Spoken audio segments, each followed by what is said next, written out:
Thunder's growing louder in our hearts. The storm is rising, this is where it starts. Let's break the rules and really put our backs into it. Max out, pursue it. What's a better time than now to cross the line? Don't break, let loose, and make sure that your heart is in it. Start line to finish. For every second rushing by, we're losing time. Losing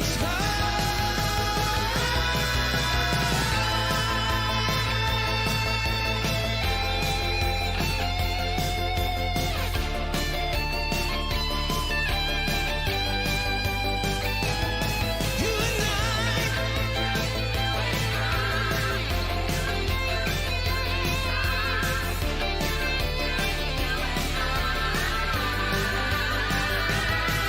There's a flame in your eye that's igniting mine. I know I've seen it before. In the gaze of a clouded lion, I'm not afraid anymore. Let's break the rules. Really put our backs into it. Max out, pursue it. What's a better time than now to cross the line? Don't break, let loose, and make sure that your heart is in it. Start line to finish. For every second rushing by, we're losing time. Let's break the rules and really put our backs into it. What's a better time than now to cross the line? Don't break, let loose, and make sure that your heart is in it. For every second rushing by, we're losing time. We're losing time.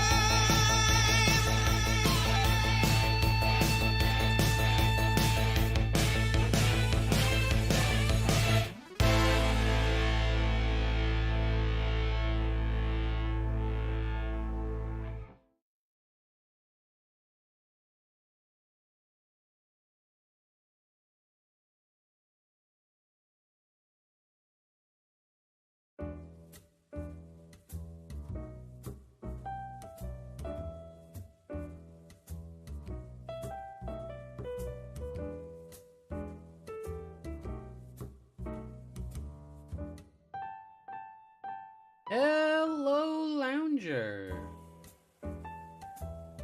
Welcome, welcome, welcome. King, Amir, Isabella, hello. Gonna be my first art stream with the new setup. Be a learning experience for the lot of us.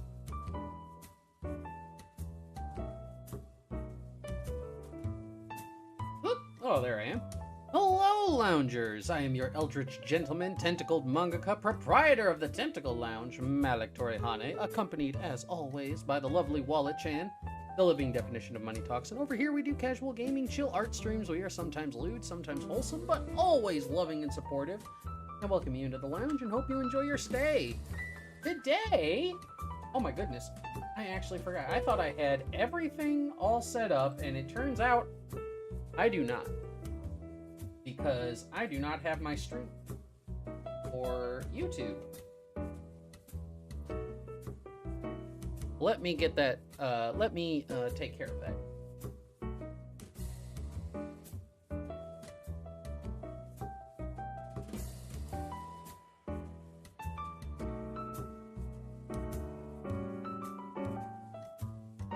Okay, boost. We're gonna turn on our commands.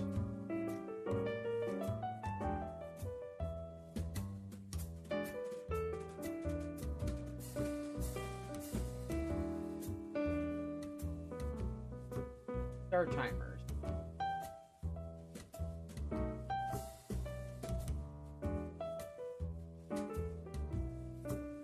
There we go. Now we're all set up. There we go. Hello, hello everybody. JJ, hello.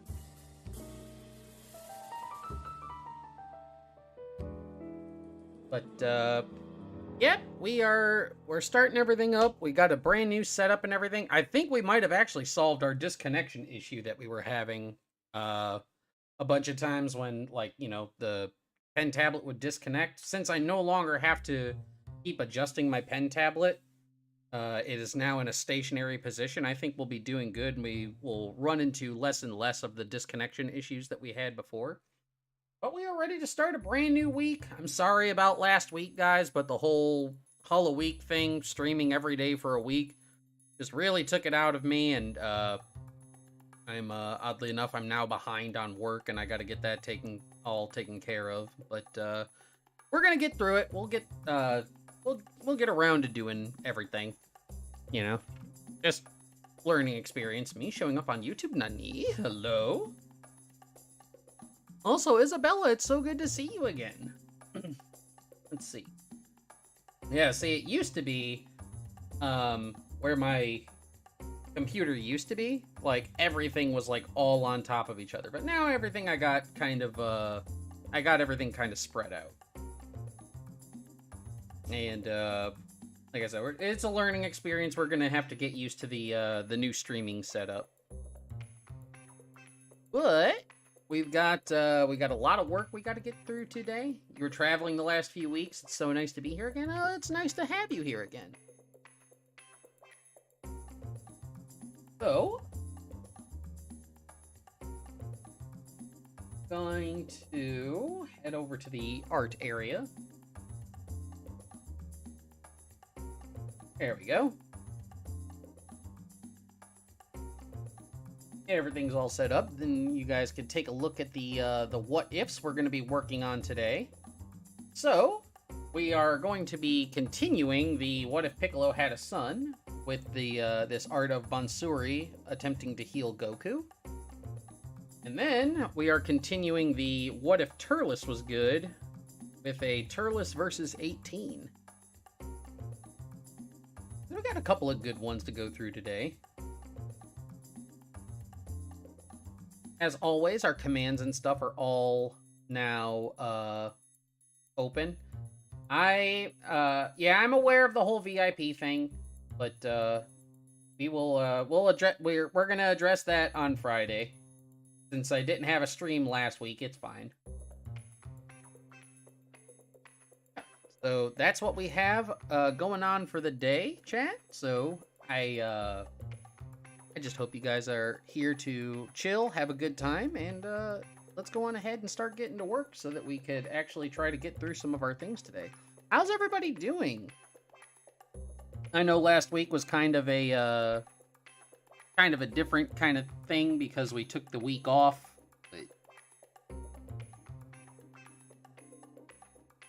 A super sandwich. Maybe a super sandwich?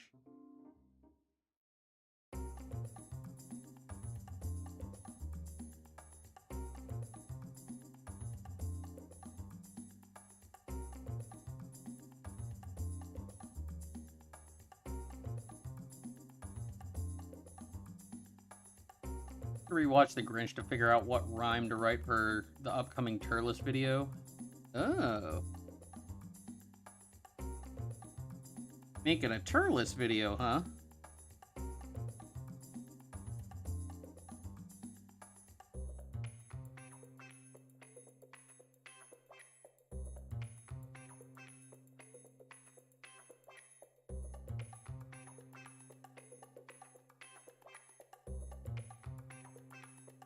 Oh, the other thing that I was wanting to talk about, that it completely slipped my mind until just now. If you guys saw me mention it on Twitter. Once we finish up with Chapter 11 of Dragon Ball New Age, I sadly am going to have to take a bit of a break from doing Dragon Ball New Age. I am not quitting, so, you know, we're not, like, ending the series on a cliffhanger or whatever. It is just simply that I have too many commissions and too much priority work, along with my streaming and stuff, and I've piled so many things on my plate that I need to start consolidating some of my stuff. And right now, DB New Age is the easiest thing to kind of put on the shelf at the moment.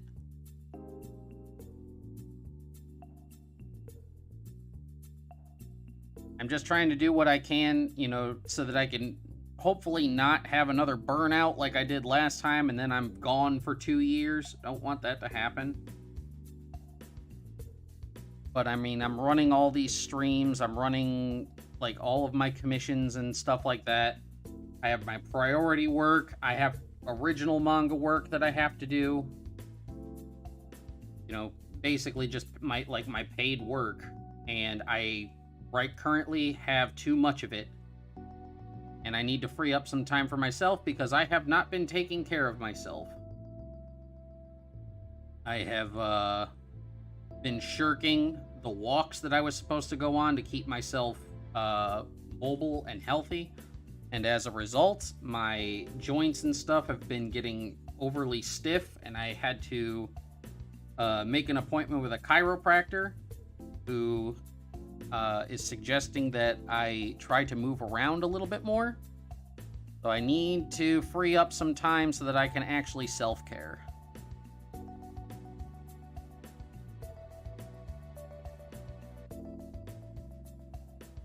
And, you know, ever since, like, I've made mention of this, ever since day one, DB New Age has always been a pet project. It is not a source of income. It is basically just something I do on the side. So, it's the easiest thing for me to shelf at the current moment. We will still be doing all of our what-ifs. I'll still be doing my commissions and stuff like that. It's just currently I don't have the time for all of my streams, all my commissions, everything else that I have to do, and the professional manga that I'm working on in addition to a for fun manga.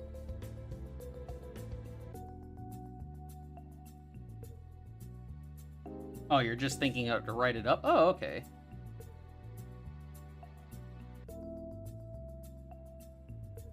You came down with the flu, so you know what you're talking about with the lack of walking, yeah. Yeah, it's, I haven't even gone to see the chiropractor yet, but I was talking to them about it.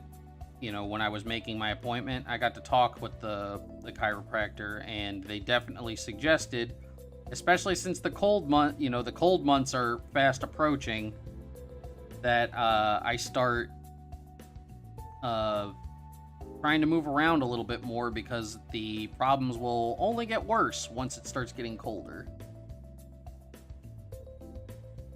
So I just need to free up a little bit of time for right now so that I can go on my walks or go to the gym and just self-care a little bit. And having everything else on my plate in addition to Dragon Ball New Age is just, it's a lot. And I don't want to burn myself out and quit everything, because that would suck.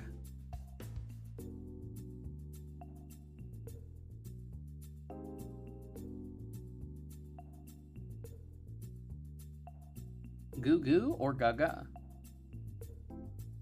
Do I have any medical issues? Well, I mean, my family has a lot of medical issues, but my problem is that I did a lot of dumb things when I was a young squid. I did a lot of very dumb things and beat my body up a lot. And it caused a number of health issues specific to me that I was able to mitigate when I was active and I lost a lot of weight. But I have not been doing my best to take care of myself like I should be. Sunray! Welcome on in. Welcome to the lounge. Thank you for following. I hope you enjoy your stay. So, it's just, I need to take a step back and realize that my health is important, and I just can't be sitting in front of my computer and doing this kinds of stuff all day, which is what I've been doing for like the last month and a half. Like I used to every Tuesday and Thursday, I would go and hang out with my friends, IRL friends, and play Magic. I haven't gone to play Magic in like 3 weeks. because I swamped myself with work and I keep adding more and more and more to it. And it's like every time I free myself up, I add something else to the docket and it keeps me trapped in here. So I need to start, basically just saying no to some projects, putting some projects on the back burner, and taking care of myself.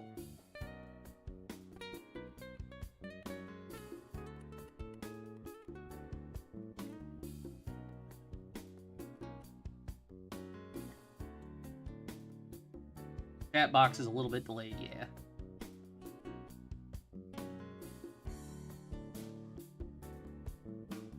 Yes, humans are a weird thing. I used to be a Yu-Gi-Oh guy, King. I was a Yu-Gi-Oh guy. I sold out of the game, the physical game, about 7 years ago. I was a semi-professional player at one time. Went to all the big tourneys. I placed, high in some regionals and stuff like that. We always went to the big tourneys. We carpooled and everything to all of them. But the game got to be too much for me, and I got to a point where I wasn't having fun with it. And if I'm not having fun, then I don't want to play. So I sold out of the game about 7 years ago. I still play Master Duel. I play Master Duel because I don't have to spend any money on it, and it's a nice way to interact with my community. But in terms of, going out and buying cards, I don't do that anymore.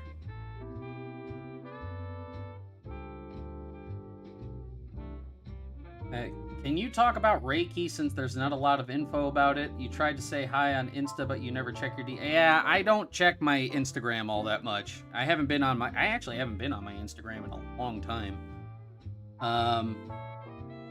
What do you want to know about Reiki / the Mortal Spark? I can tell you what I can tell you.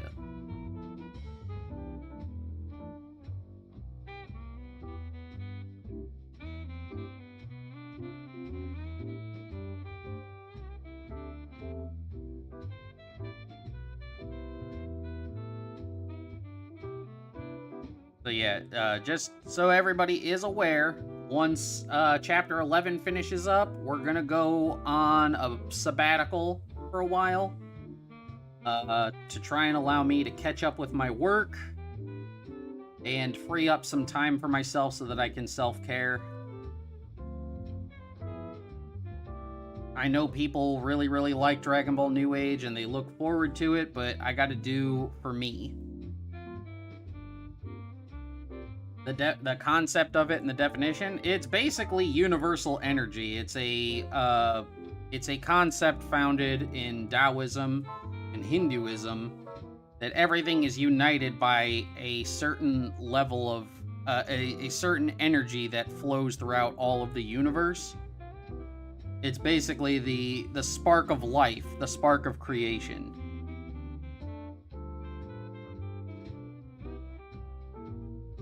It's the energy that everything is made from.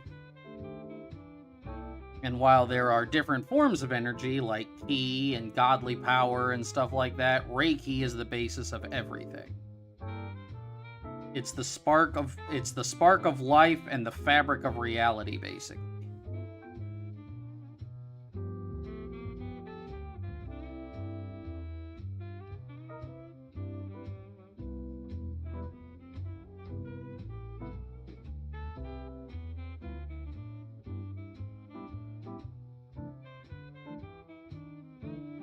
It's not just related to Elagian, it's related to all the aspect lords. It's not specifically demonic, it's not specifically angelic, it's not specifically godly, it's not specifically mortal. It's everything.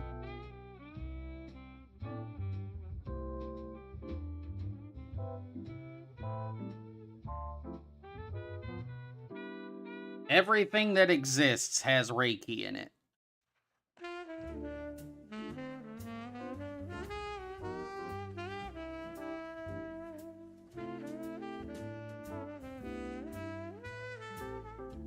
It's not like a specific energy source like demonic ki or godly ki or something like that. It's basically what makes you what you are. It's the energy of your soul.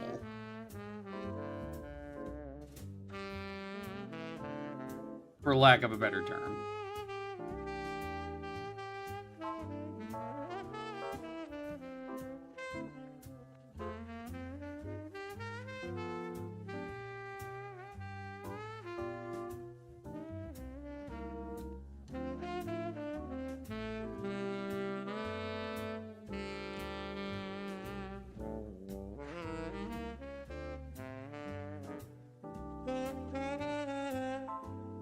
Yeah, it's not like a key that you cultivate. You just have it.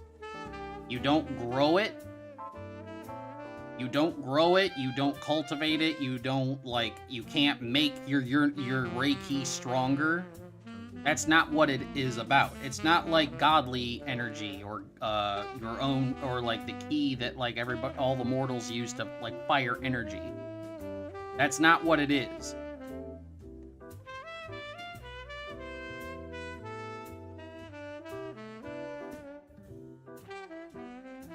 It is simply the energy that makes you what you are. It's the energy that makes up the fabric of what you are.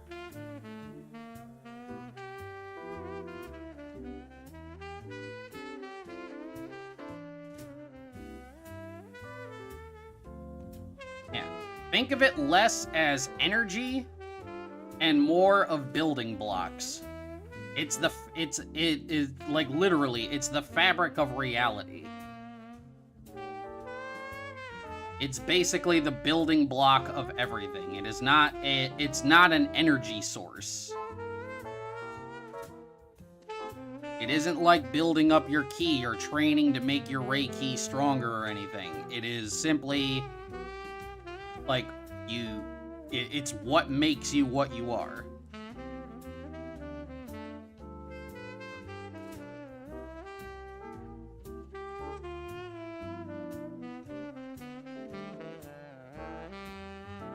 It's the fabric of reality. It's the soul. That's basically what it is.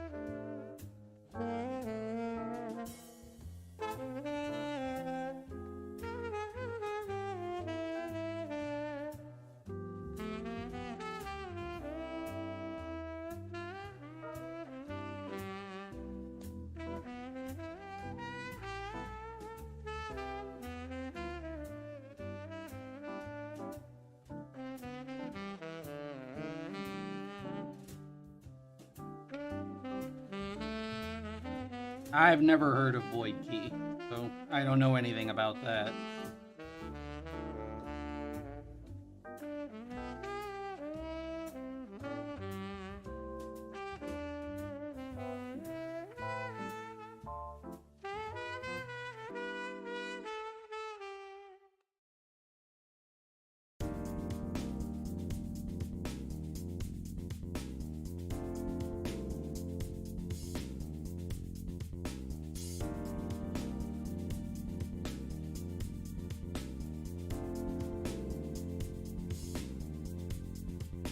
I feel like I explained it enough. People just they look into things a little bit too harsh. They think, a lot of people thought it was a different energy source, but it's basically like the Force. It's just the energy that binds everything together.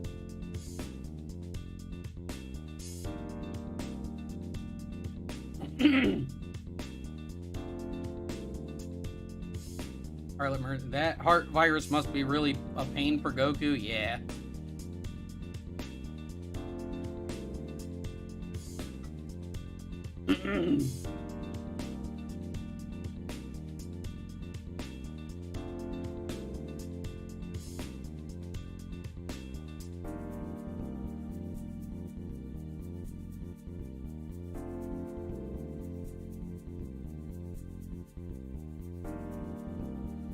Yeah, it's not, don't think of it in terms of like godly energy or angelic energy. Something that makes you strong. It's not. It's basically like atoms and stuff like that. It's just what makes something what it is. Oh. It's the same in literally all things. It exists in literally all things. It's just some, like, living beings and stuff just have greater concentrations of it.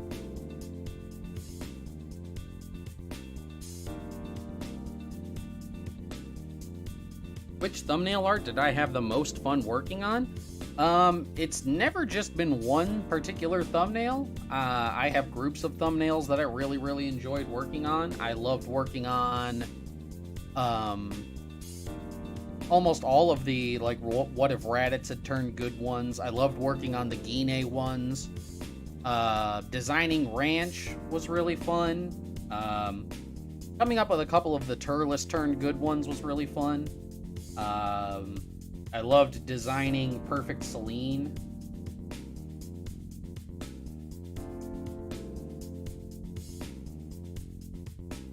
There's a bunch of them that I like doing. Ruby King, hello!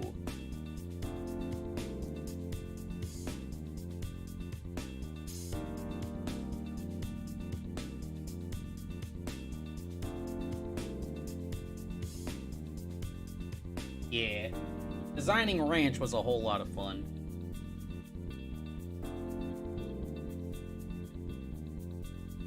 Alright, we got the line work done. A good time on the line work.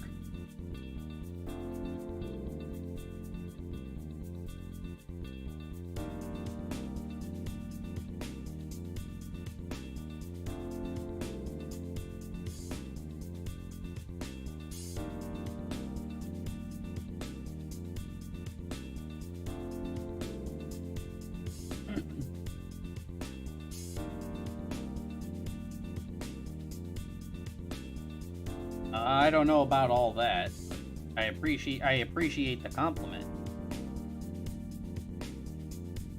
Oh, I love drawing Ranch. Ranch is a precious little bean. That is my daughteroo.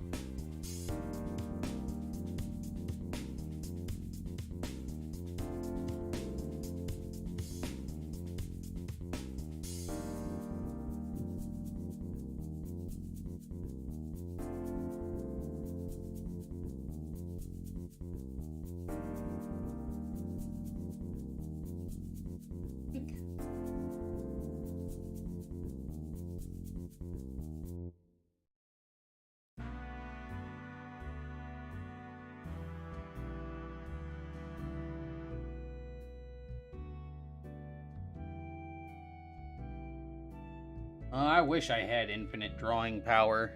Fortunately, I don't. I'm always learning. I'm always trying to pick up new tricks and stuff. Art is never something you perfect. It is a skill that you constantly have to get better at.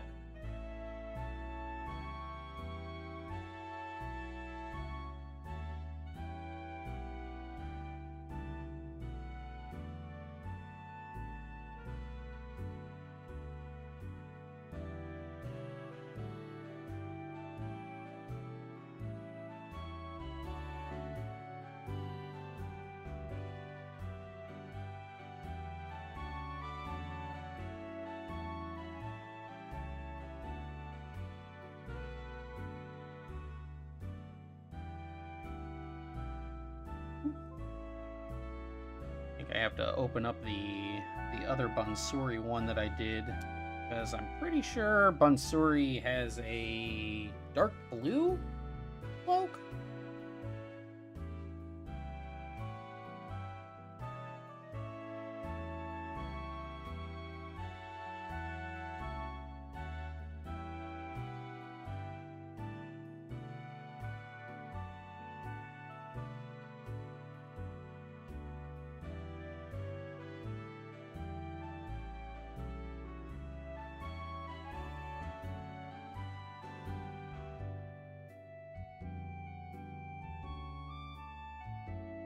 I have it yeah, unsure daddy there. Yep, it was dark blue. I knew it.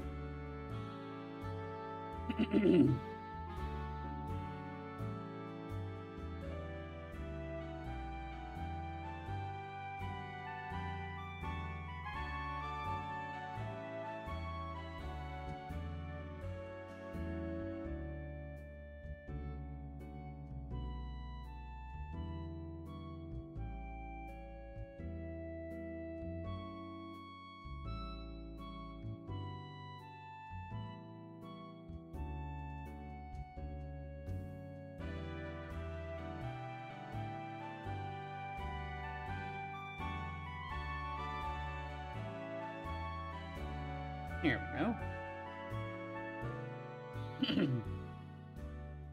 I apologize for all the clearing of my throat. My throat is still kind of hoarse, dry. Disney Piplup, hello! I'm doing okay. We are doing our what ifs, and we are also drawing with the new office setup.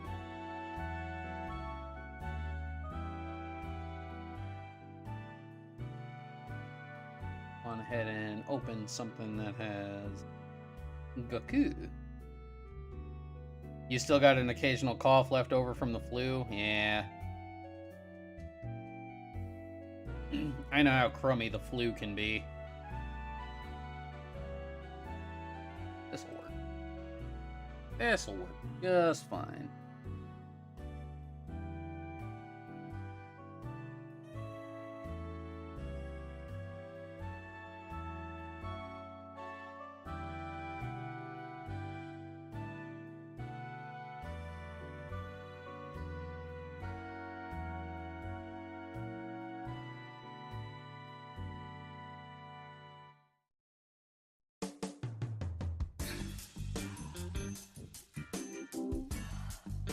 No? I'm also looking to try and get a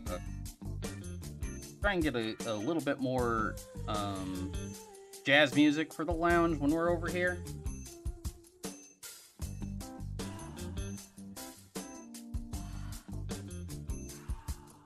I try to use colors similar, like I prefer using colors that are based off of what Akira Toriyama tried to use or described in the manga. Which is why I don't typically use the orange for Goku's gi, because it has been specifically stated to be golden yellow.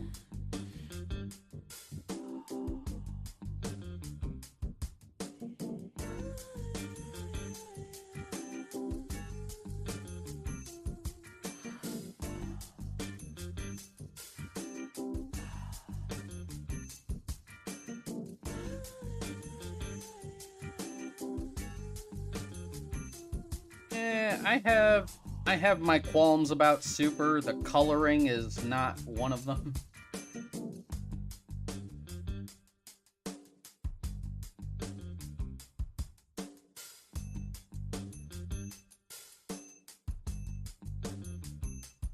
Who's the kid above Goku?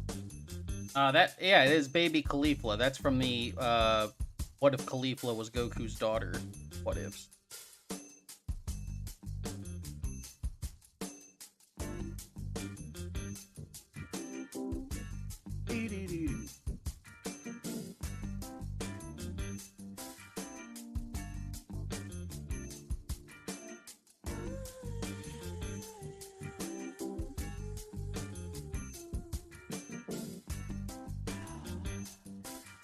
Got that. Now we can start with our shading.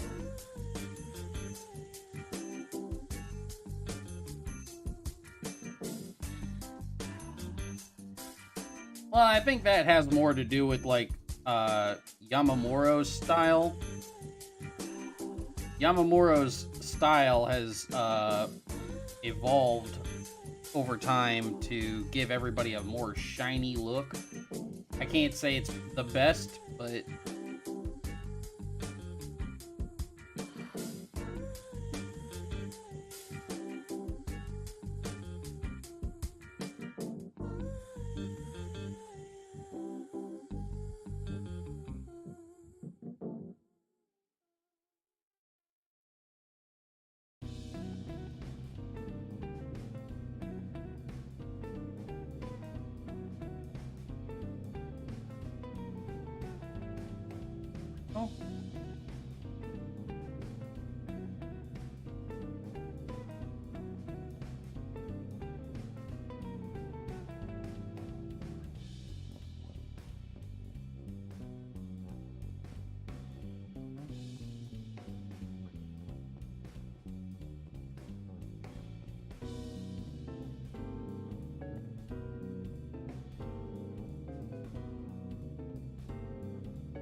Here we go, chat. We're getting it.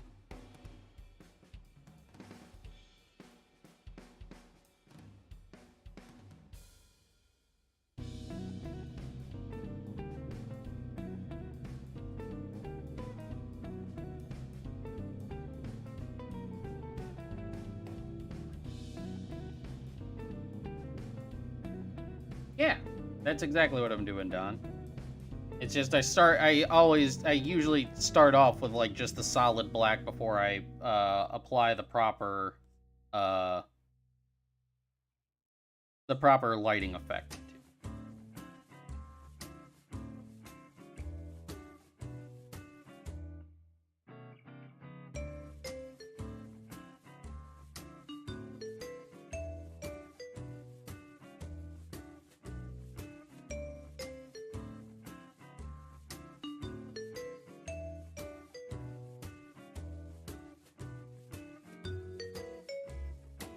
How's my day? My day is doing pretty good. I am not as sore as I was yesterday. Yesterday, I was in incredibly large amounts of pain. I was very stiff. I was very achy, which is why I had to make an appointment with the chiropractor. I'll be going to see them probably sometime this week, as long as I can remember to actually go to my appointment.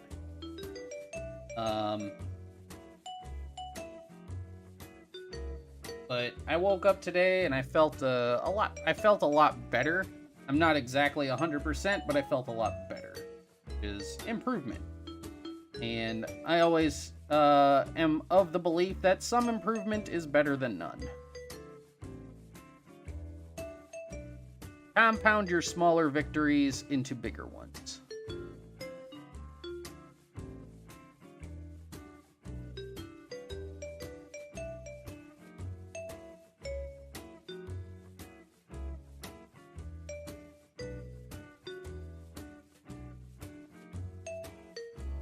You don't know why Super didn't bring them back? Because Toyotaro's drawing it, and Toyotaro bases a lot of his stuff off of the anime rather than the manga.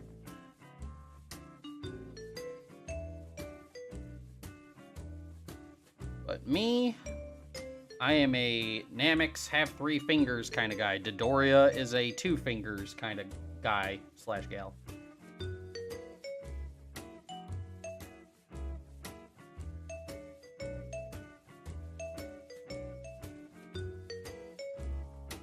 He also loves to draw Vegeta with bangs, which is something else that only happened in the anime because Toriyama draws Vegeta with no bangs.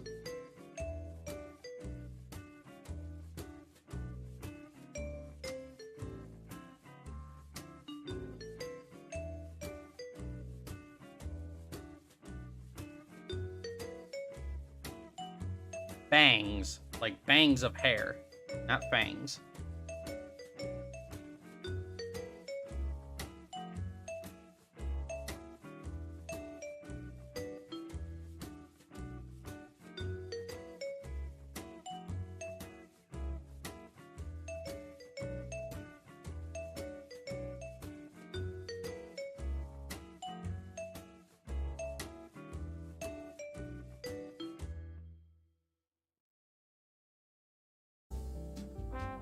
Yolan, I've been pretty good.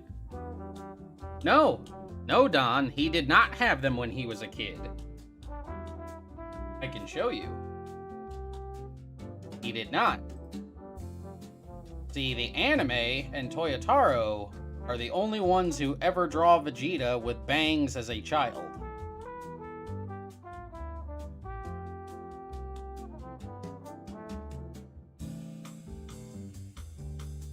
Nerd King, thank you so much. Here it is. Oop. Have to open it. There it is, right here. Kid Vegeta, no bangs. And this was drawn by Toriyama. He's always had the Widow's Peak, the anime, and Toyotaro always draw him with the bangs. Thank you for the $21 donation, Nerd King. Thank you so very, very much. I said it before, but your continued generosity is incredibly overwhelming.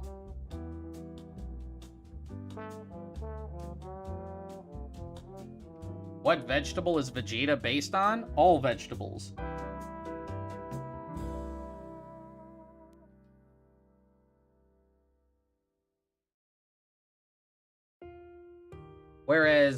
Whereas like all the individual Saiyans are individual vegetable families, because Vegeta is the prince of all of them. His name is basically taken from the word vegetable. And it's the same thing with Tarbell. If you put their names together, Vegeta, Tarbell, Vegetarbell, vegetable.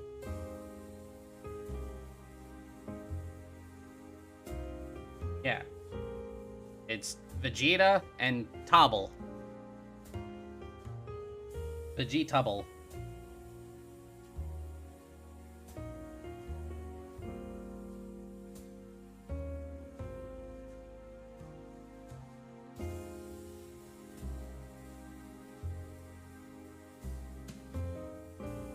It's a similar naming scheme like they did with Bibbidi, Bobbidi, and Boo.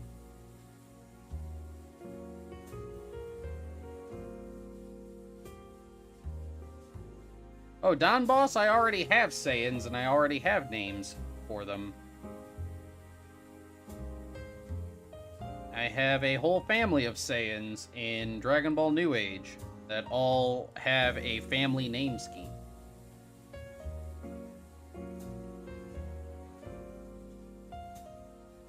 Ones that I have are named after peppers.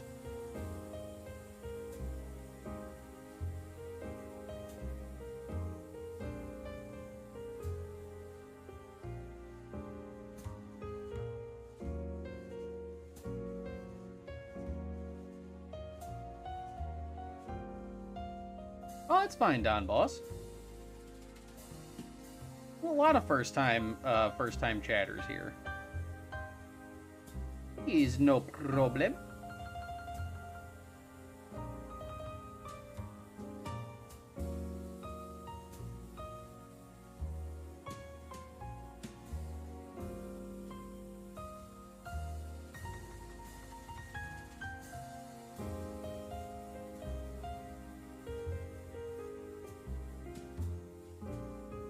No, Tarbell is not turnip. His name is just the other half of vegetable.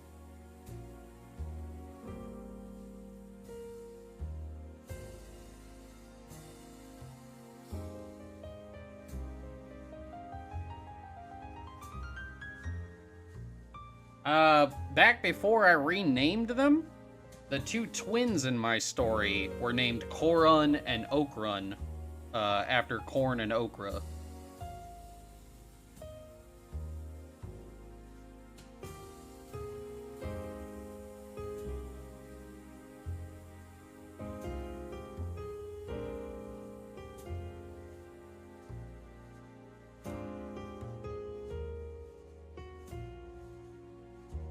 Dr. Peppers, basically. Though none of Rigger's family were ever, like, medics. None of them were ever doctors.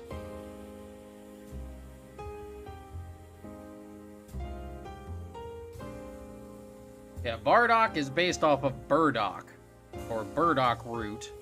All of Goku's family in Saiyan, they're all named after root vegetables.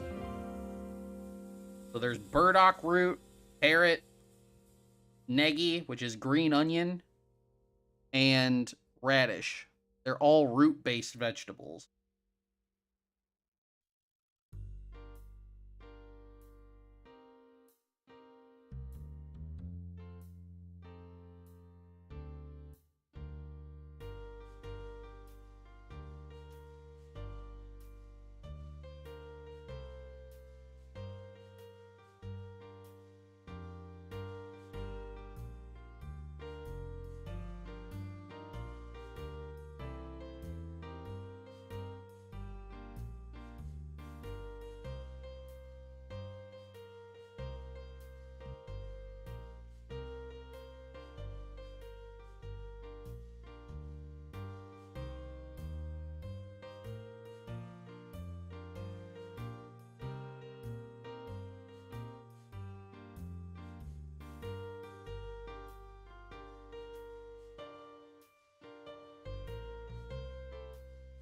But yeah, so I used to have, let's see, the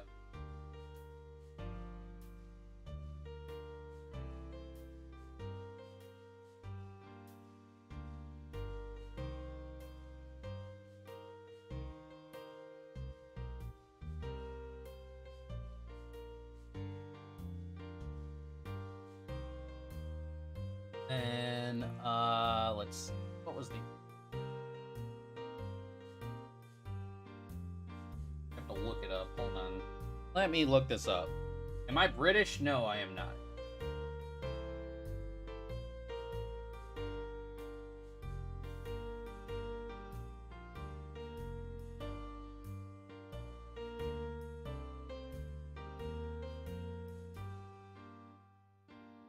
Um.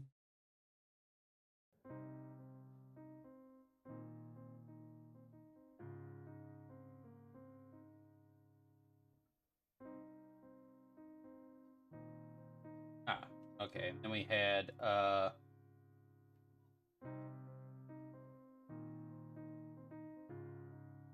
so those are 4 Saiyan names that I used to have. So there was Okrun, which is okra, Korun, which is corn, Serari, which is like the Romaji pronunciation of celery, and then Tomaran was based off of tomato.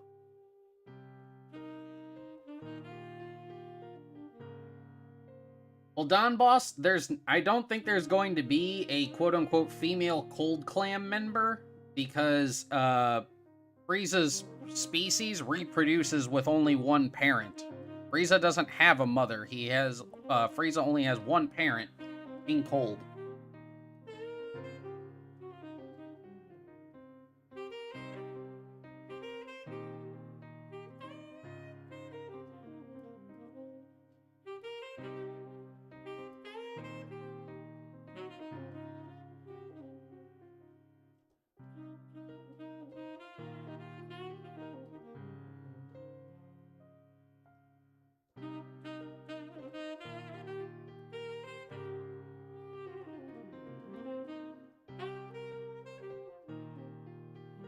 Yep. We don't even have an official name for Frieza's race. It's just Frieza's race.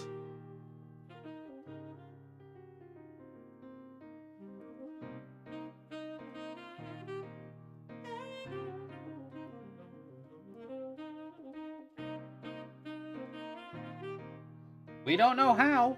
We don't know how they do it. It's been confirmed that Frieza only has one parent. That's King Cold.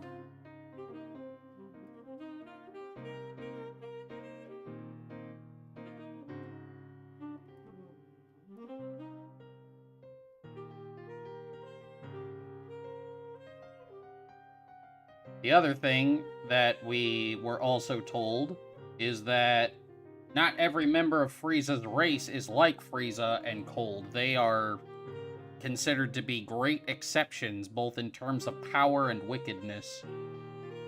But not all members of Frieza's race are evil, but they are also not all super strong like him and Cold. No, Frost Demons is a fan name. Same thing like everybody tries to use the Arcosian name. There is no official name for Frieza's race.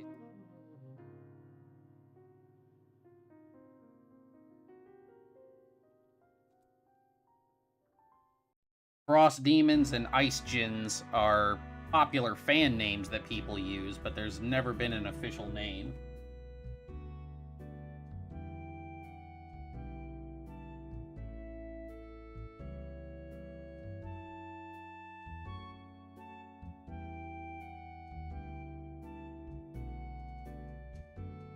Yeah, the dub is not a good source because the dub changes a bunch of things. The dub is the reason why the pronunciation of Saiyan, why it's over 9,000, why your father was a brilliant scientist. The dub is not a good source. I trust the author who made the series more than I trust dub actors who changed the script.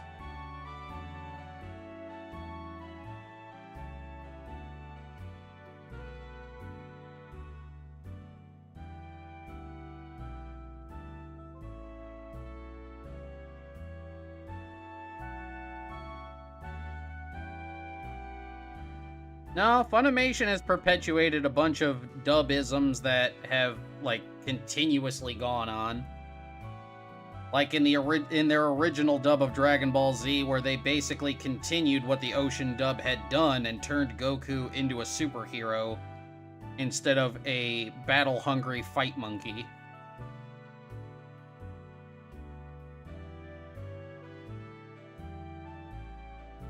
The Funimation dub is also where we got Cat Loves Food, yeah. So yeah, Funimation is not entirely innocent in all the dubism problems that we have.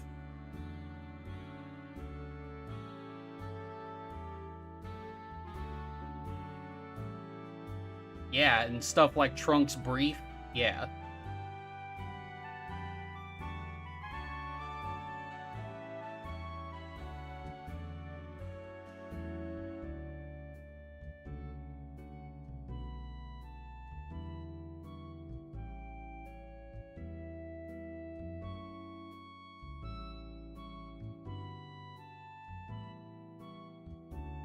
But yeah, it was confirmed that Frieza only had one parent, that he and King Cold are basically the most evil and wicked, and the strongest of their race. Which goes along with the whole universal averages and stuff that I brought up in streams before. Now, yeah, certain races have like once-in-a-lifetime kind of members, and you can have multiples of them, but it's never the whole race.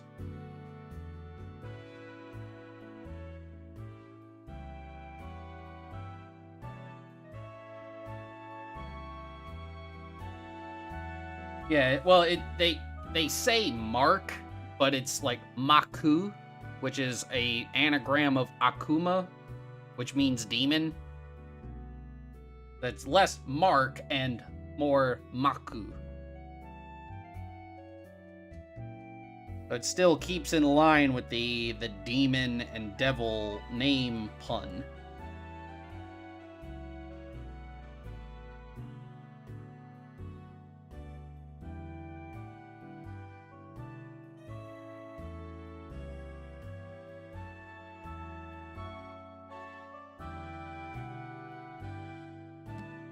Sorry about that.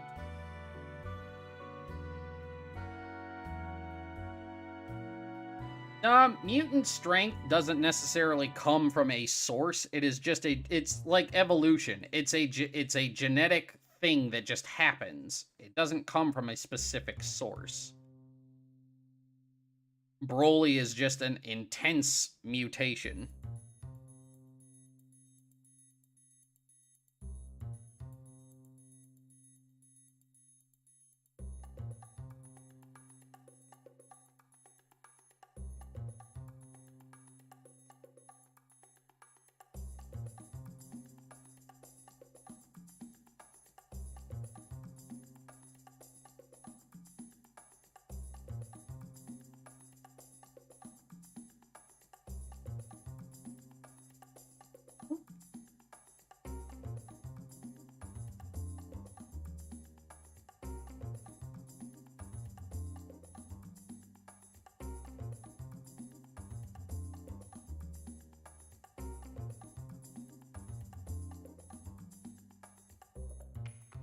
Hercule is a dub-only thing. That is a dub-ism name because that was still at a time where people were freaked out about trying to call a character Satan. Now, in the public version of the Funimation dub, even during the first part, they would call him Hercule. But if you ever got the uncensored VHS tapes, they would still call him Mr. Satan. It was the same way in the DVD movies. They would, like, I remember in Bio Broly, 18 still calls, if you have the uncensored version of it, 18 calls Hercule Satan.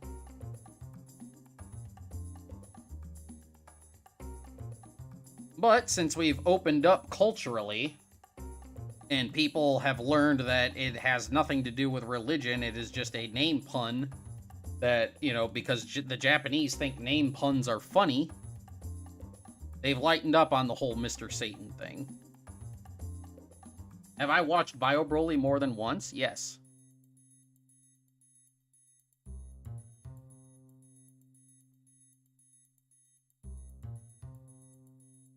I've watched literally every Dragon Ball movie and every episode of Dragon Ball and read every chapter of Dragon Ball more than once.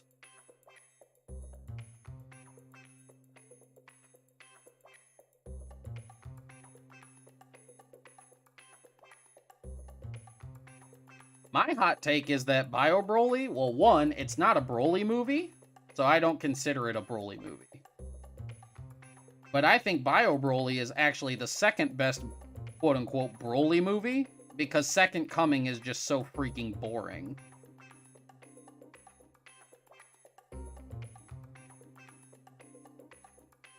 Second Coming has really good animation, but it is boring as hell.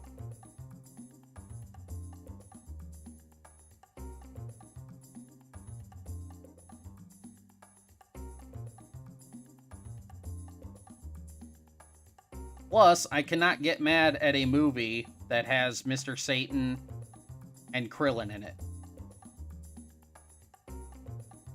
And they actually do something.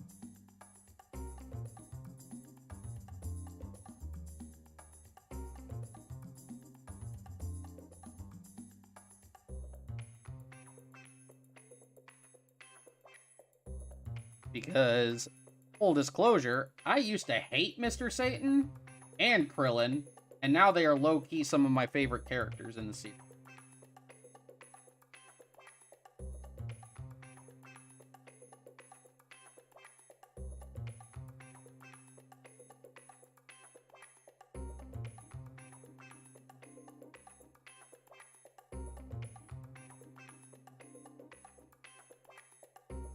Goro, that moment, that singular moment, the finale of the fight in Second Coming is not enough to save that movie. The moment may be cool, but the rest of the movie is a freaking slog, and it's boring.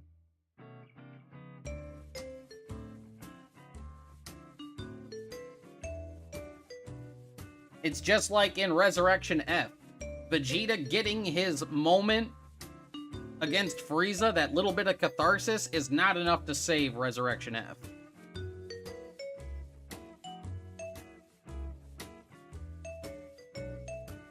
Best part of the movie, not enough to save it.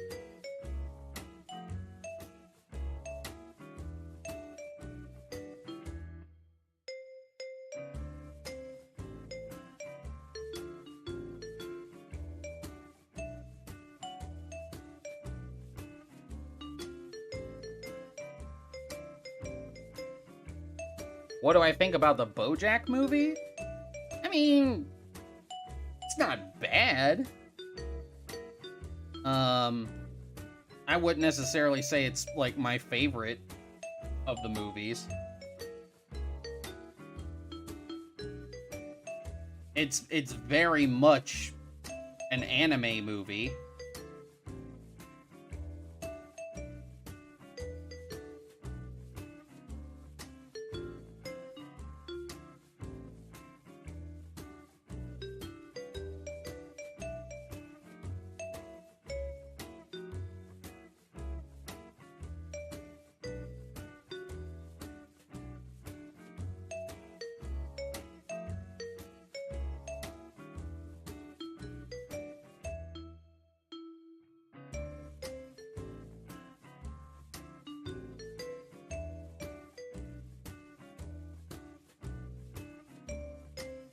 Like, I could say, if I was going to, like, put my finger down on it, I would say that the BoJack movie is good fun, but it is not meant to be taken seriously.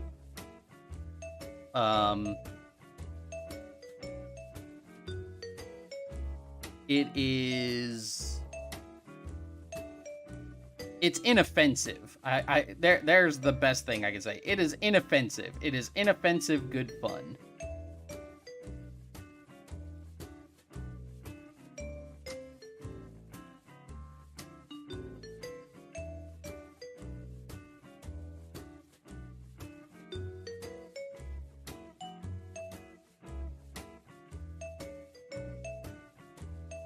It is Goku.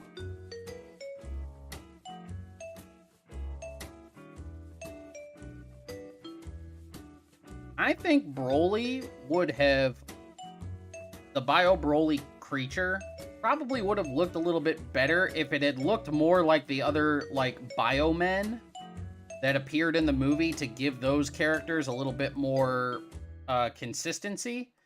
Because it didn't, like, for me, like, from a character standpoint, the regular Biomen in the movie were basically just, like, video game, like, your basic video game henchman baddie, right? They are basically featureless and interchangeable with, you know, you slap a new color palette on it and then boom, new character. You know, that's basically what they were. I think that Bio Broly as a character would have been better. One, if you didn't use the Broly name, if you didn't make him look like a complete clone of Broly, because the rest of the Bio warriors, they don't have that. They all share one feature, and that's that they're all bald and have bulging eyes. So make it less about Broly, or make him like more of like one of those featureless characters, but give him hair just to make him stand out, right? Then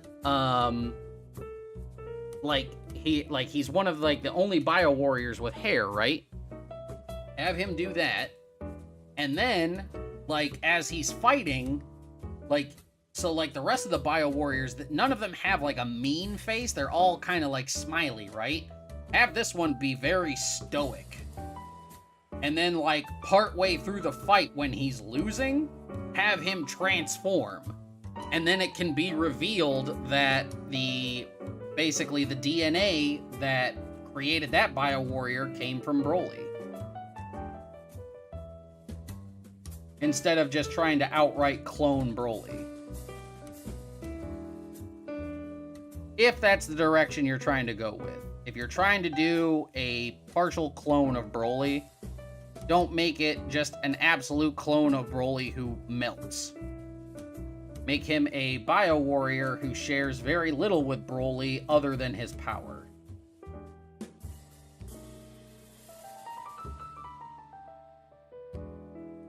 Like, like a Bio Saiyan or something like that. Just like imagine like the Bio Warriors, like 18 in them, cruise through all these Bio Warriors, right?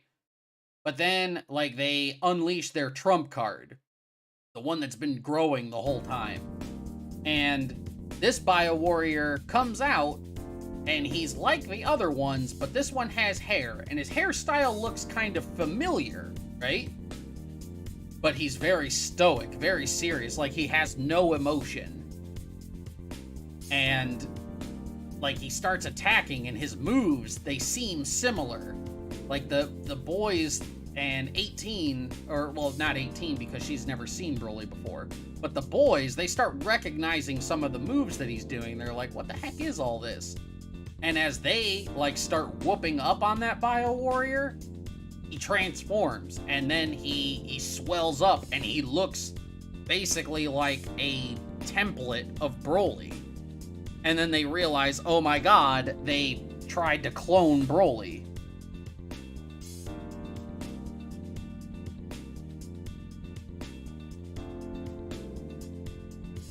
Yeah, the Broly part, the one that makes him act like more of a monster.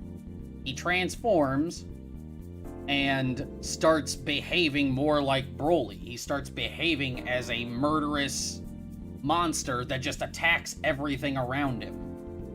He's not just focused on one thing, he starts attacking everything and destroying everything. That's what I would have done with Bio Broly. You don't gotta even call him Bio Broly.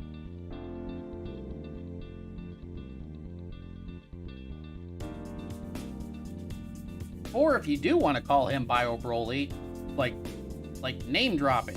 Just like, you know, he's clone Broly or something like that.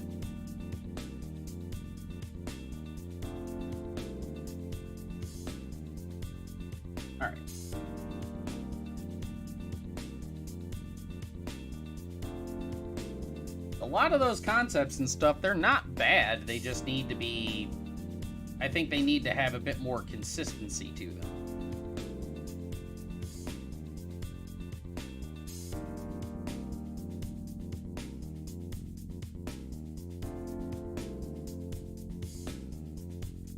Or like, what if, like, here would be like a really like cool Easter egg, right? So, like, how like the Bio Warriors have like a what do you call it? A name tag, like a number tag underneath their tubes. What if the Bio Broly one, like this would just be like a cute little like Easter egg.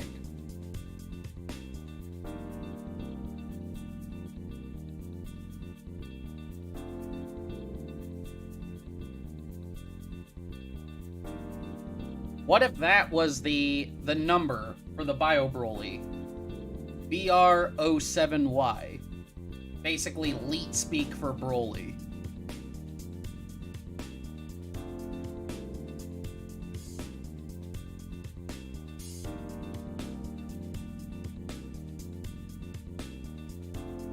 And that way, when it's revealed that it is actually a clone of Broly, people would be like, "Oh my god, it was right in front of us the whole time!"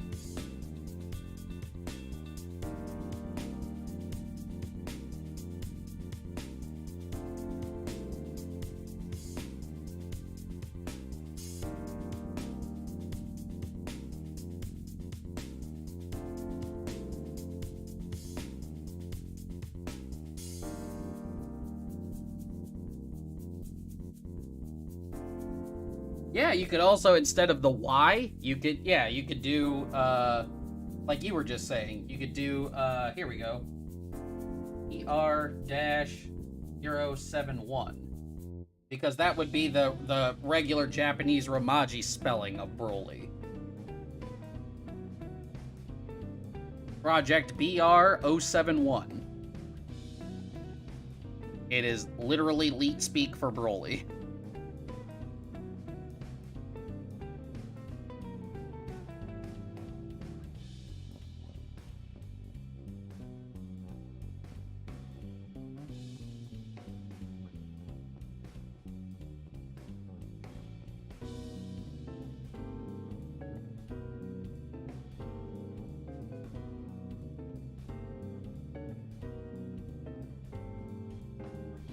How would I have made Bio Broly?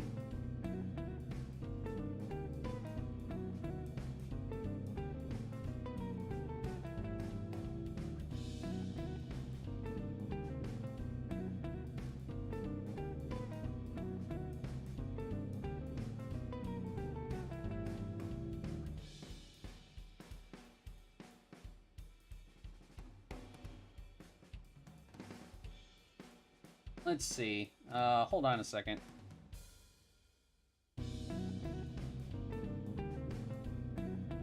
I'll do a quick skip. Wrong thing. Opened up the wrong thing. Hold on.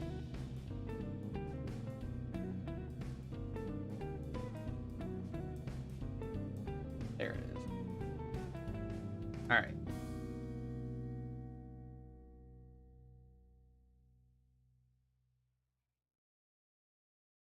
I'll just do a super duper quick sketch.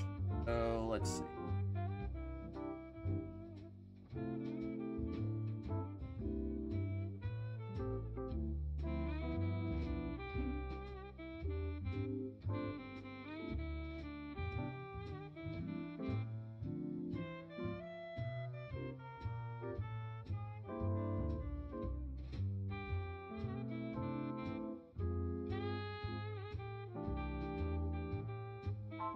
Remember, it's supposed to be basically an upgraded version of the Bio Warriors from Bio Broly.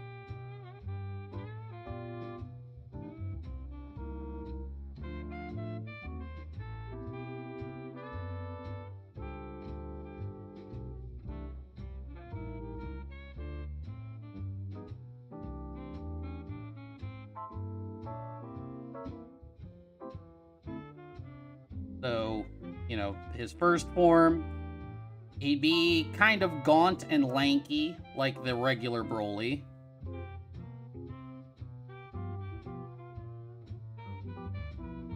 Make his hair vaguely familiar. And that, the hair will basically be what sets him apart from the other Bio Warrior, because the other Bio Warriors are completely gaunt and bald. So if a Bio Warrior shows up that has hair, that can already be something that shows that he's different from the other one.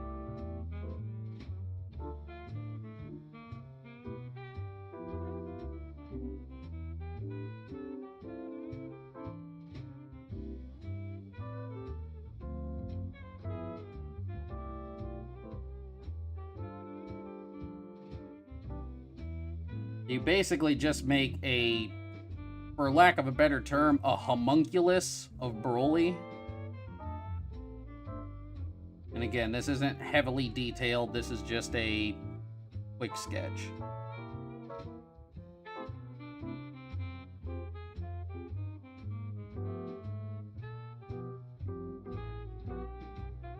You do, and then they had all the veins and stuff on them, right?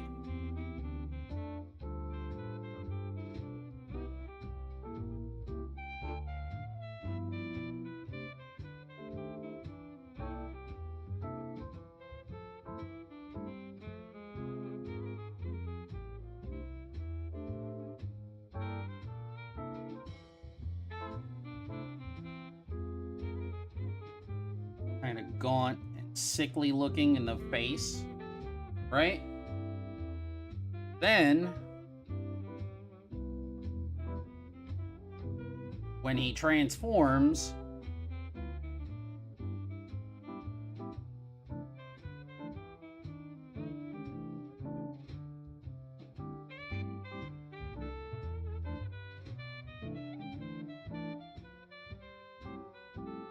that'll be where you definitely tell that he was basically created from Broly, because he'll take on like more of the shape, you know, the big transformed poofy hair.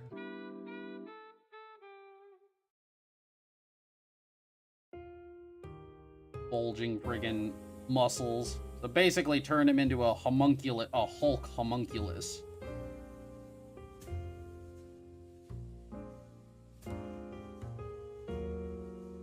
And then, if you wanted, like, even you could even still do the what do you call it? Like the melting of Broly, but make it more detrimental to him.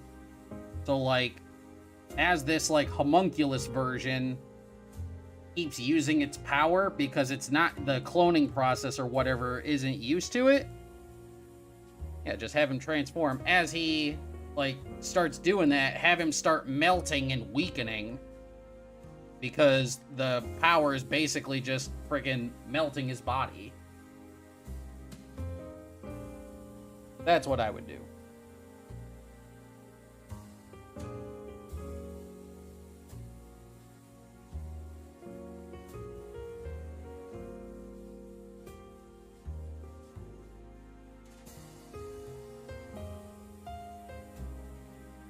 Alright. Work on this. But yeah, that's basically what I would do. Again, I was just throwing something together quick. I would definitely, like, do different things, you know, and, I'd probably, like, look more into it, but just, if you're putting me on the spot, that's what I would do with BioBroly. Don't make him an exact clone of Broly and then melt him to make him look different. Make him look enough like Broly that we can ascertain that it is he who he was based off of until he transforms. And just include, like, the little nods all throughout to show that, wait a minute, something else is kind of going on here, you know?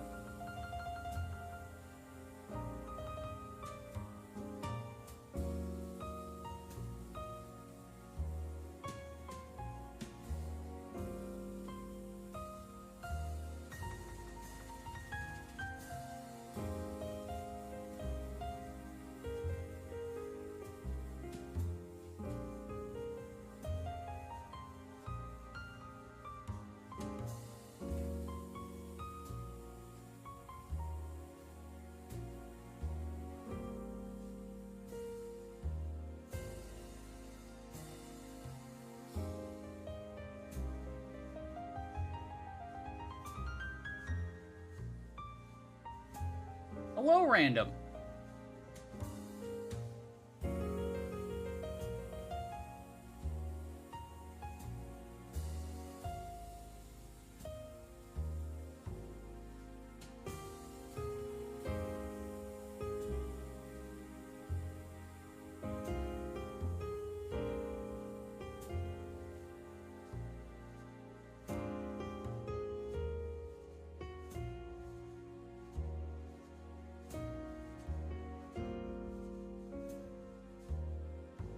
I think another thing that you could do is that, yes, the Bio Warriors are strong, right?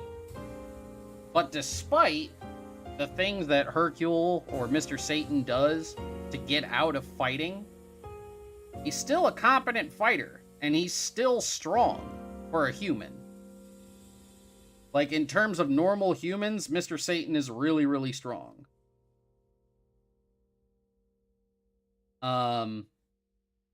So what you could do is, like, the earlier Bio Warriors, like, yeah, have Mr. Satan fight one or two of them, and he beats them. Easy, you know, and it's effortless. So that when the Broly Bio Warrior comes around, Mr. Satan is kind of full of himself, and that's when we start realizing that there's more to this Bio Warrior than meets the eye.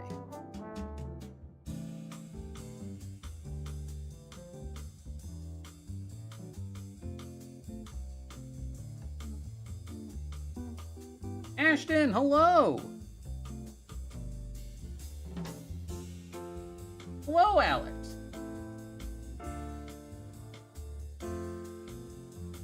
Yeah, he's at peak, like, regular, normal human peak. Not like aged martial arts master like Roshi or something like that. But for a human, a normal human who's had no godly training or no training under an aged master or anything like that, Mr. Satan is actually pretty strong.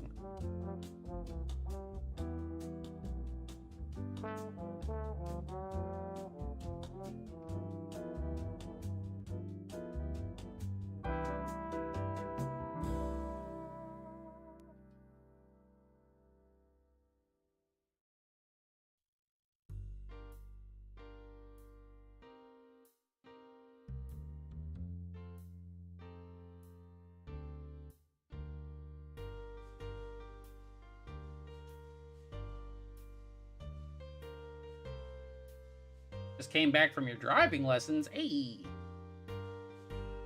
You don't know what's making the chat box lag? I think that just has to do with OBS and stuff. I don't know why it's doing that.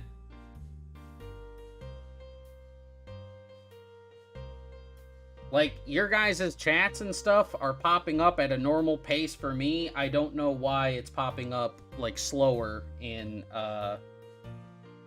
popping up slower on the, like, on the stream. So I don't know if that's exactly something I can fix.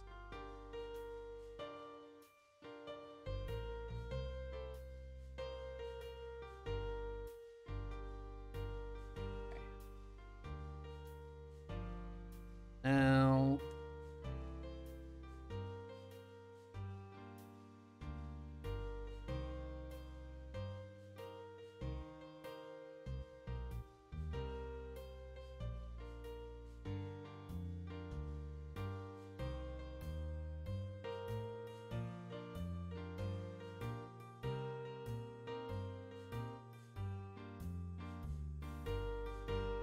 Yeah, I'm sorry, Isabella. OBS has been messing around lately, and Streamlabs has also been kind of wonky. It's not refreshing at the rate that it used to, but it's been giving problems to a lot of different VTubers, and I don't know if it's necessarily something I am capable of fixing.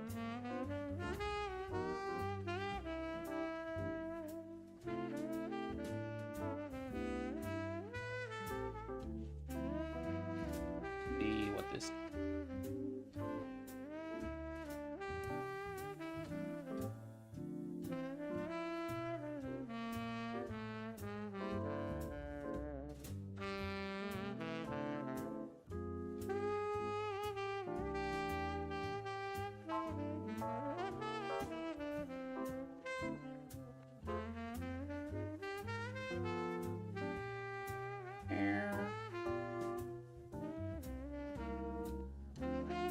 this particular brush that I'm...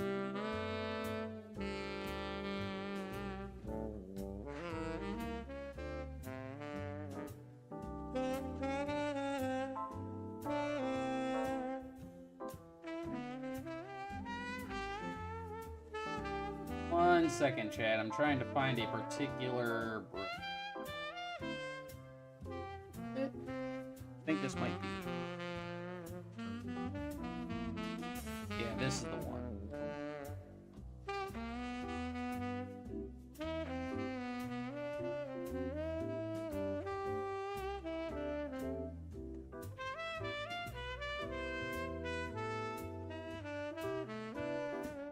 Ooh.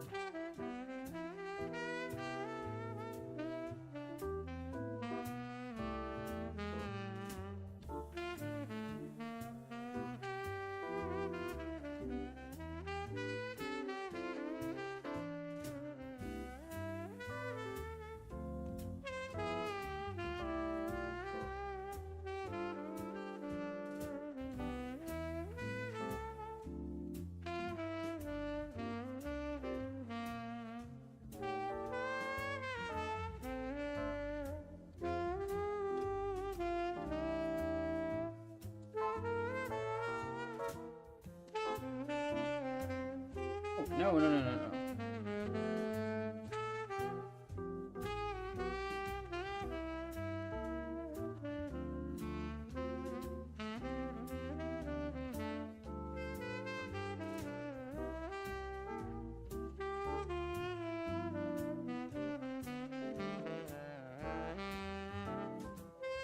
There. Very light.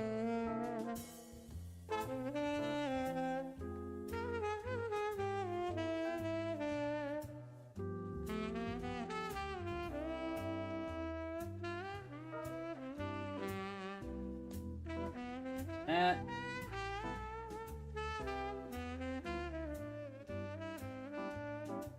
I think Masako already put Turles and Tights together.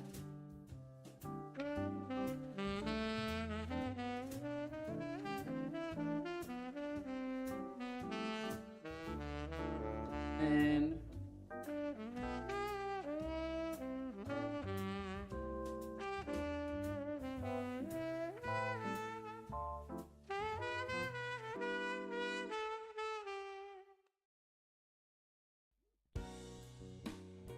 okay, yeah.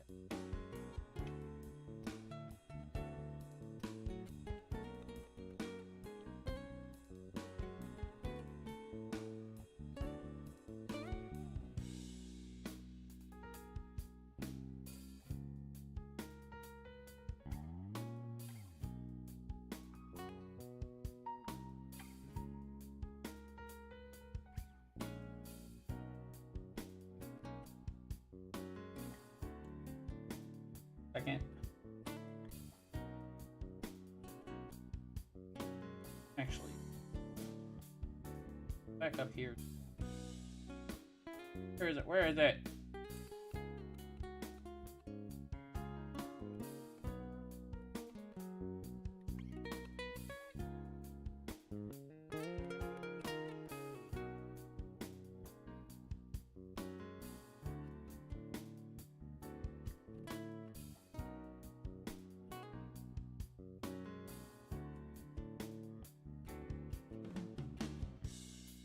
Low around Bansuri.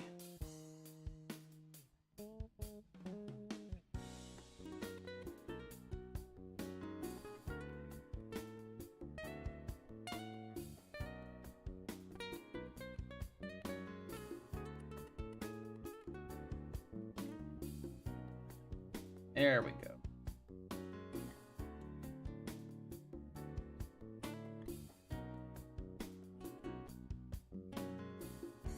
Well, thank you, Don Boss. Alright, I think this is good, chat.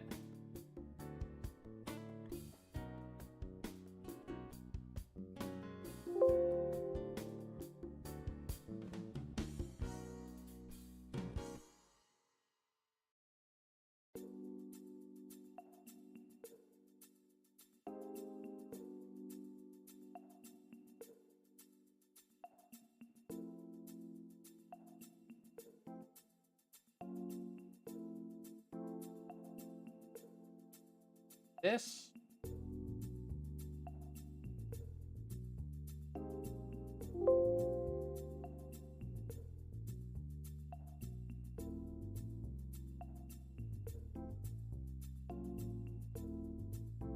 Send this over to Masako really quick.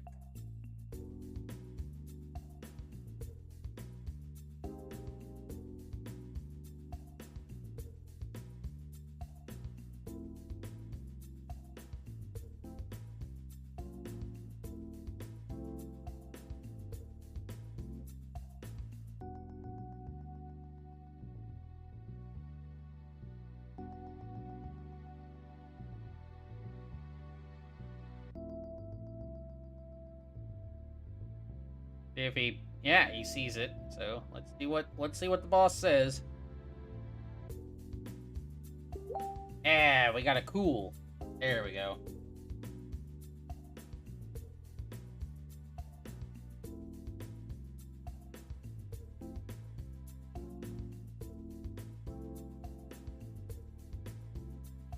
All right, that one is done.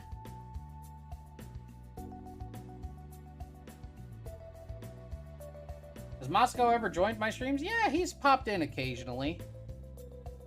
He's a very busy guy, though, so he doesn't always hop in. Yeah, he hops in as a spectator. He never hops in to, like, speak. Alright, so we've got the Bunsuri one is all done. We're going to be moving on to this Turles versus 18, but before we do that, chat, I need to take a quick break. I'm going to go grab something to drink. I'm going to use the bathroom, get me a quick stretch in. I recommend that you guys do the same, and we will be right back.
Alrighty, chat.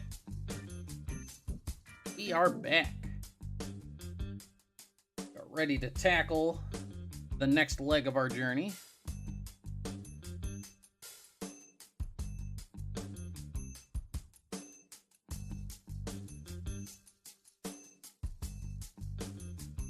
Oh.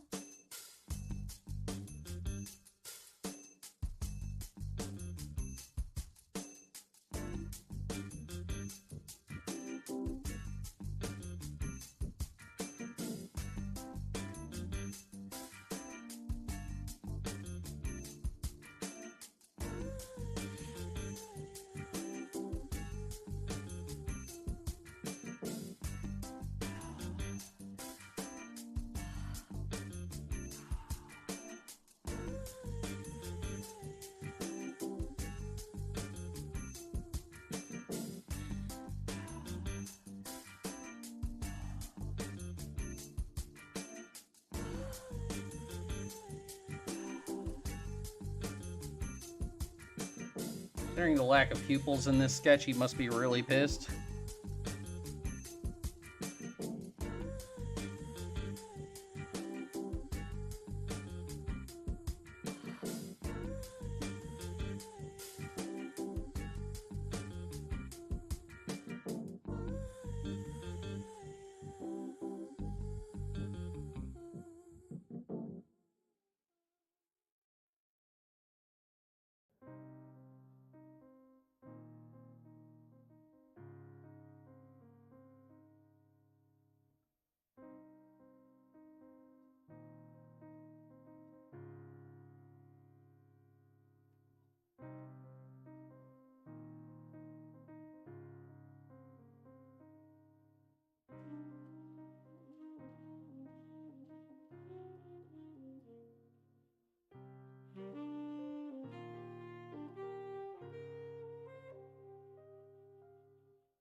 You broke my best buddy's arm!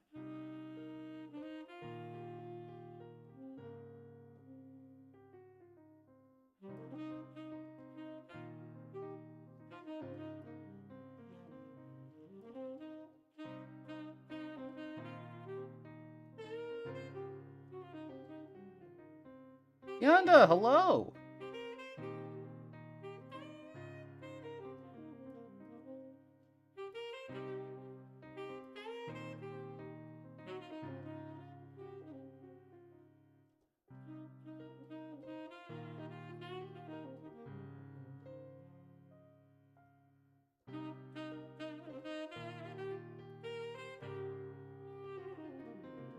Oh?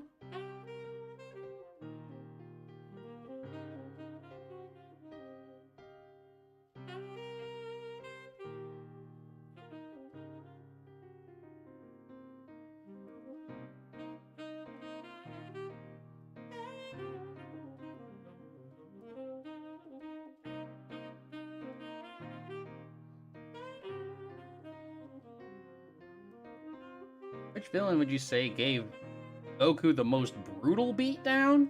Canon or non-canon?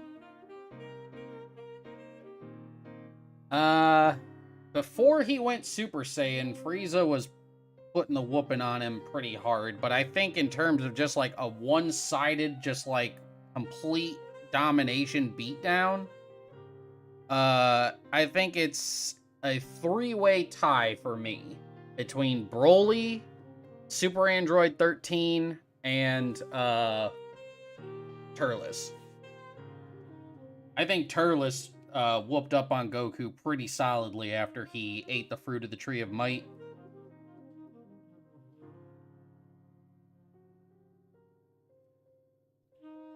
I also think Cooler, like, I mean, Goku has taken some pretty hefty butt whoopings in the movies.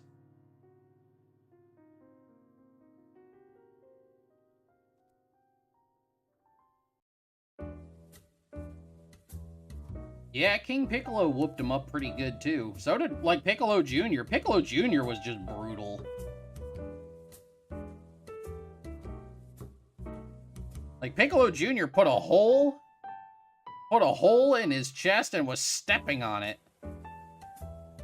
Goku is just taking some beatdowns. He is taking his fair share of lumps. Let no one ever say Goku had it easy.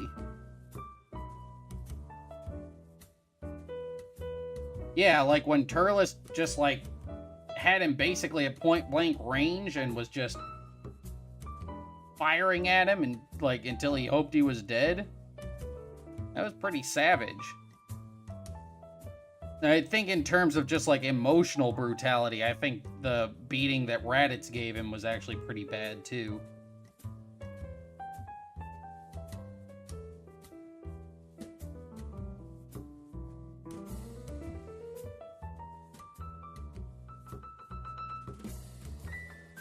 Your own brother just taking absolute pride in torturing you and wishing to put you out of your misery.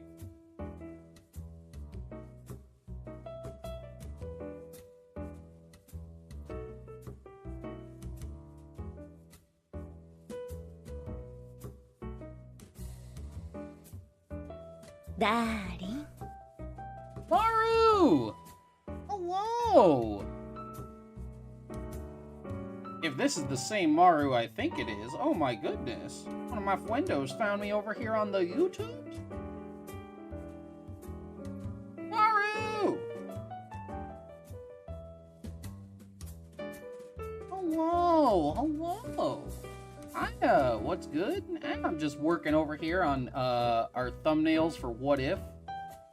We just did this Bansuri and Goku one earlier. And now we are working on this Turles and 18 one.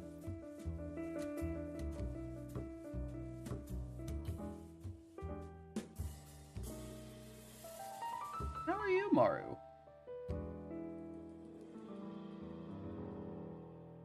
Well, Scorpion, thank you. I appreciate it. Thank you for coming and stopping by.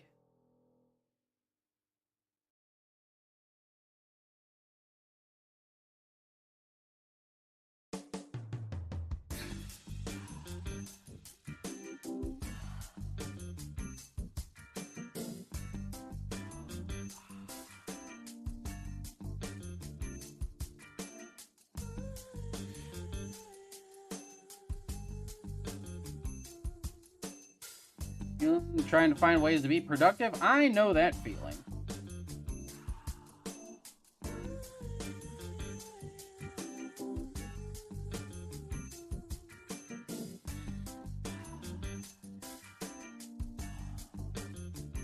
Actually, hold on a second. You know something, chat?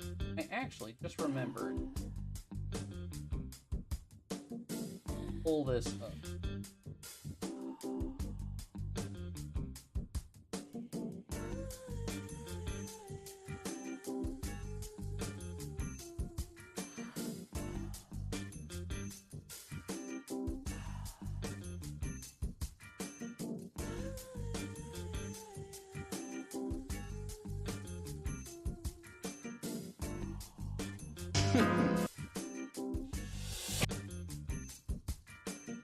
Oh, no, no.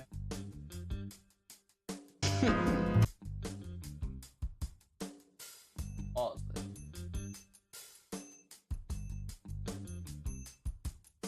There we go. Okay.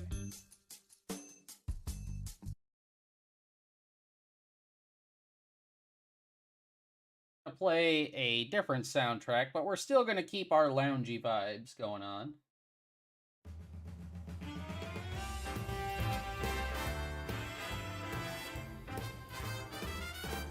There we go. Family means business. If Here we something go. needs fixing, Was it Krillin that cut off Turles' arm? I think it was. I'm pretty sure that was the case. Uh-oh. when this town turns up the heat. Oh, family, out here on the streets. Got that? Family, it's what really matters. Bad keeps getting better. Get you back on your feet. Oh, family.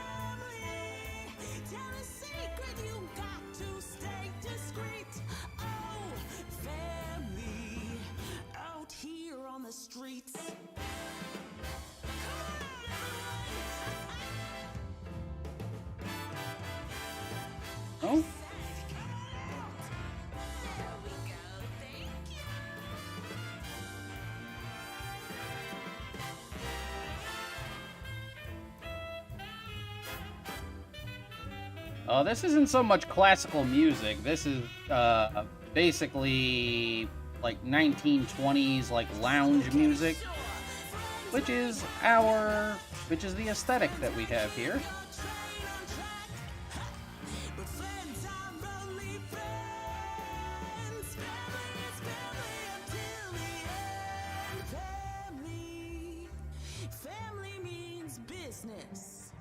If a battle needs winning, by yourself you get beat.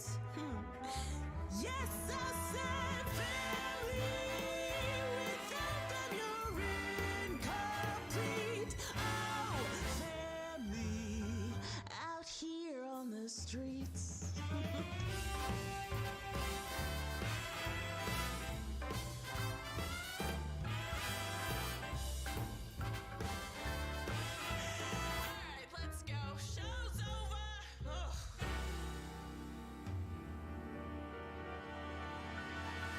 Here we go.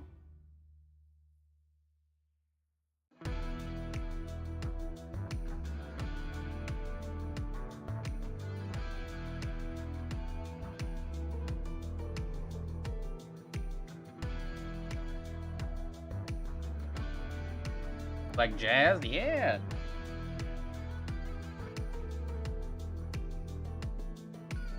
She was born and raised here, but that girl has been so far away.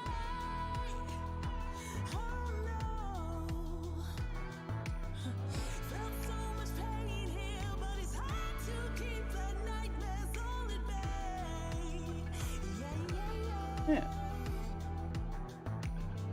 She went through hell and back, but she always knew that she'd come back someday. Singing. She's on the train back home. Yeah, yeah. She's on the train back home. That girl has been through hell and back, but now she's on that train back home.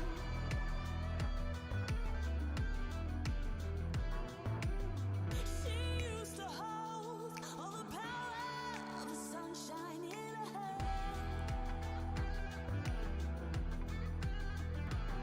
Wonder who set him off, though. There's only 4 sources that you could think of. Goku, Vegeta, the cyborgs, and himself. That I cannot answer. I do not know. Milkman Catcher, hello! Cast into the darkness, into horrors no one else could understand. She's on the train back home. Whoa, whoa. She's on the train back home. Cast into the darkness, but now she's Doing okay. We're just about at the 2-hour mark. Might actually make some good time. Actually make good time and be able to like get some things done with DB New Age. And not get out of here so freaking late that I can't freaking stomach it. on the streets. She's rising to the top and standing proud. Yeah. Here to defeat all the Gran Turismo Sport to download, so you have some time to kill. Hey, yo. I actually just got a Switch for the first time. I am now a first-time Switch owner. Courtesy of the Nerd King, the guy who did the super chat earlier. They bought me the Switch off my throne list. And I just started, I got into Splatoon. A bunch of my VTuber peeps all play Splatoon. I currently have Splatoon, but I'm also gonna get Mario Kart at some point and Legend of Zelda: Breath of the Wild. Void Taffy told me I can't own a Switch and not play Zelda.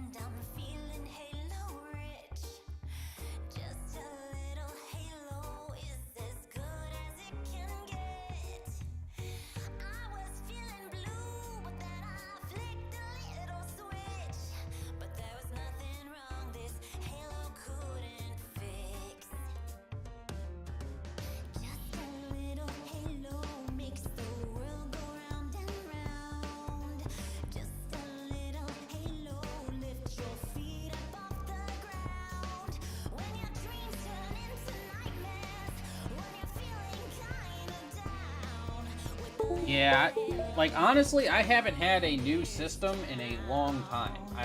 Like the Xbox One was the last like new next gen system that I ever bought.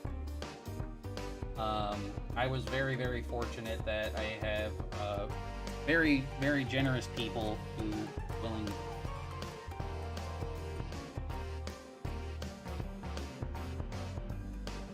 Eventually, at some point, I will get a capture card so that I can actually stream my Switch.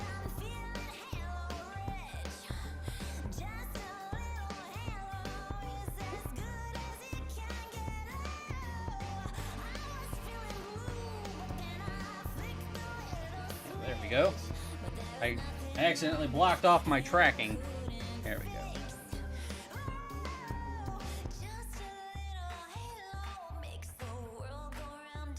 There we go.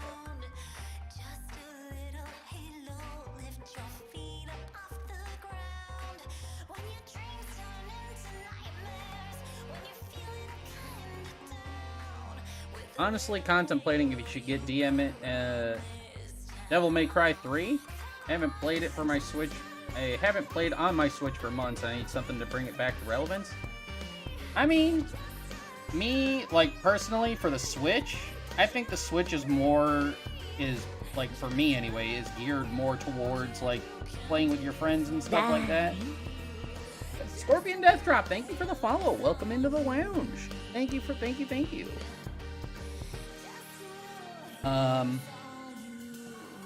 But, like, you know, everybody's gaming preferences and stuff are different. I mainly got the Switch because a bunch of my friends have it.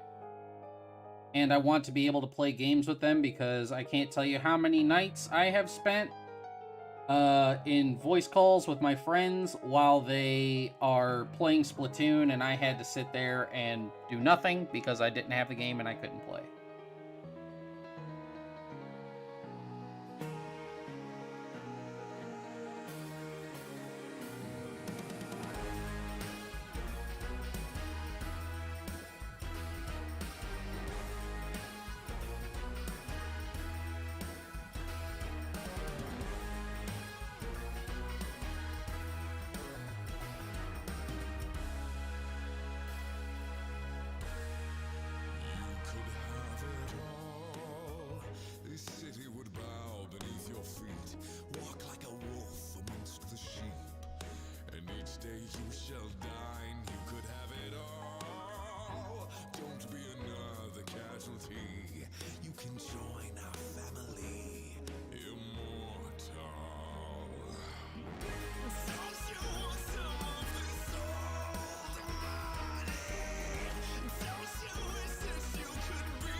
I don't know if it's like the worst feeling, but it just kind of bummed me out, you know? My friends are able to play a game and I want to be able to play with them, but because I didn't have that particular system, I couldn't, you know?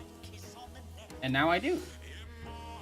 So, you know, the Switch is more or less a way for me to interact with my friends.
Dragon Ball Superhero?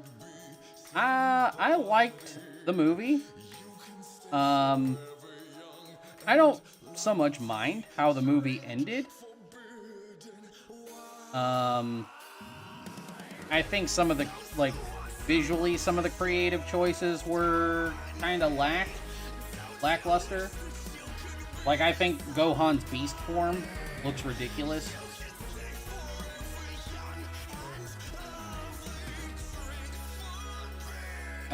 I didn't agree with giving Piccolo 2 new transformations and then them basically meaning nothing.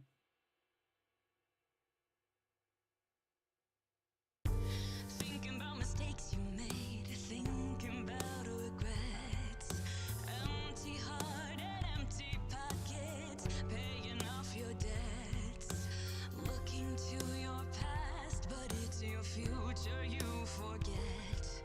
I know a way for you to find success. Don't you wish you were a fortune teller?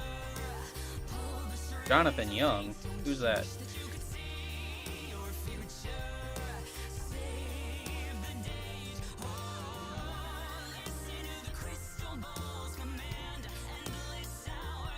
Oh, yeah. Yeah, that last song was done by Jonathan Young. Actually, almost all of these songs are either performed by or produced by Jonathan Young.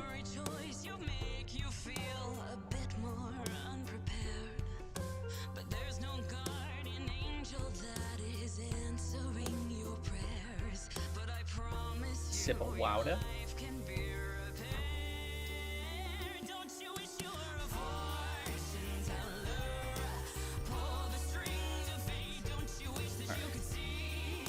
Now I need to open up one of these things of tier list that I had.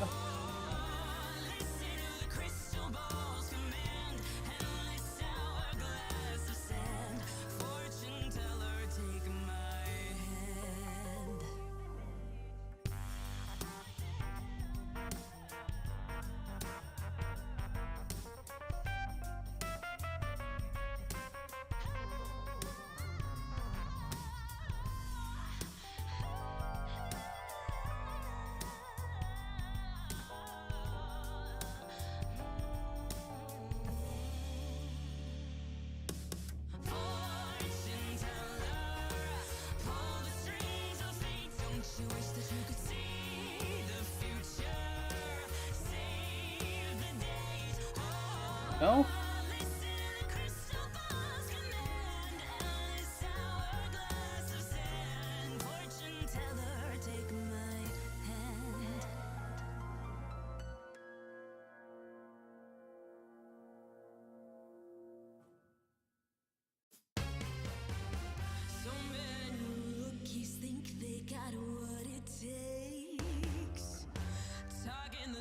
Honestly, interesting how people try to find some sort of story for Turles despite him being the embodiment of what Goku could have turned out to be. I think that's one of the reasons why people latch on to Turles.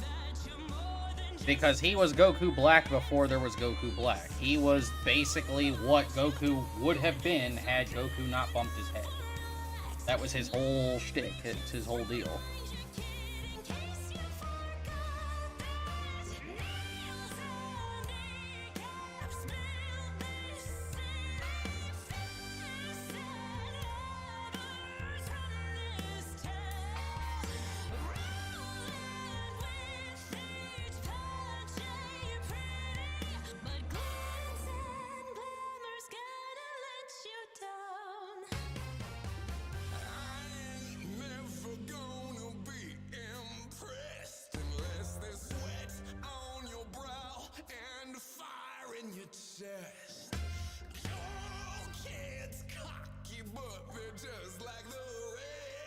Can you prove you can groove with the best of the best? Show me what you got, if you're good enough or not.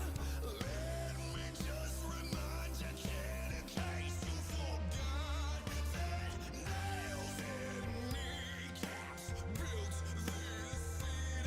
Fast and hammers run this town. The legendary super biker. No, it's impossible. Glamour's gonna let you down.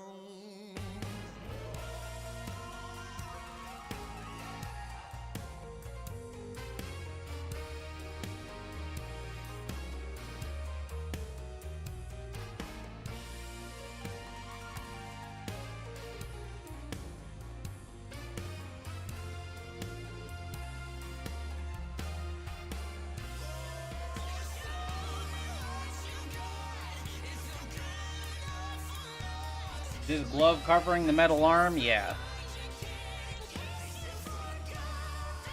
Because it was only cut off, it was cut off right around here.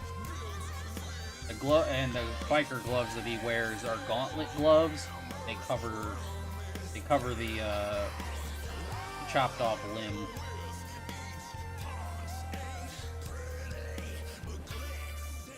Glamour's gonna let you down.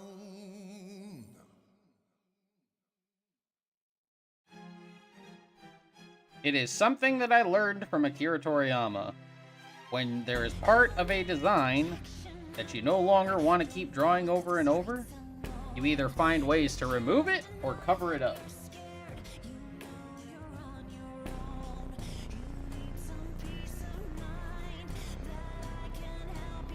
This way, if like it still becomes like a part of the plot, we can show that the glove gets torn off and that he's still got his metal arm underneath him. But I don't have to constantly draw the mechanical parts and stuff over and over again. We can just acknowledge that that it's underneath the glove.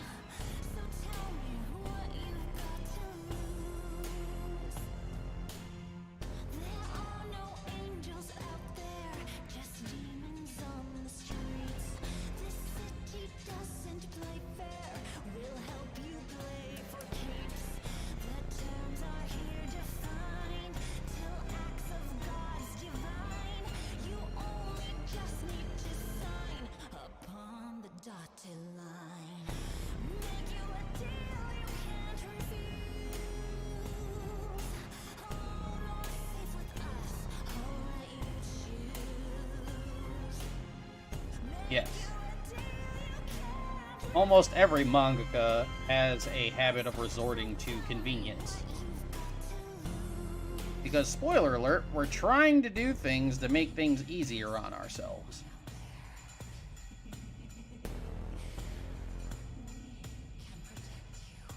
Because when you have to draw things over and over and over again, it can sometimes get tedious to do certain things.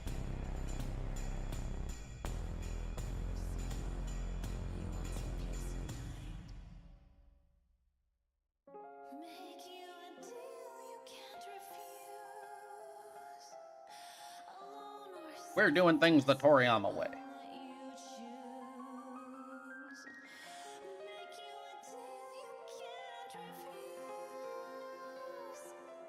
Oh.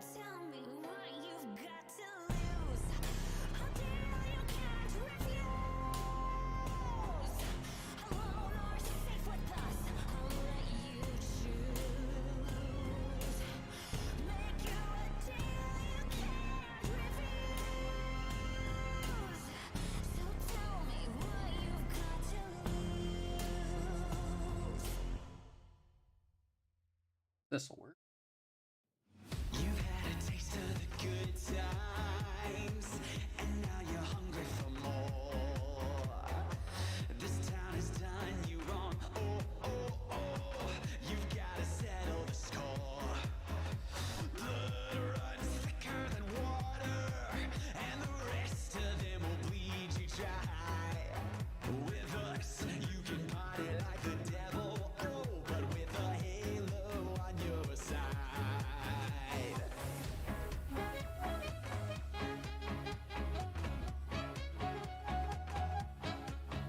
Ooh, this song's got some bop to it. I like it.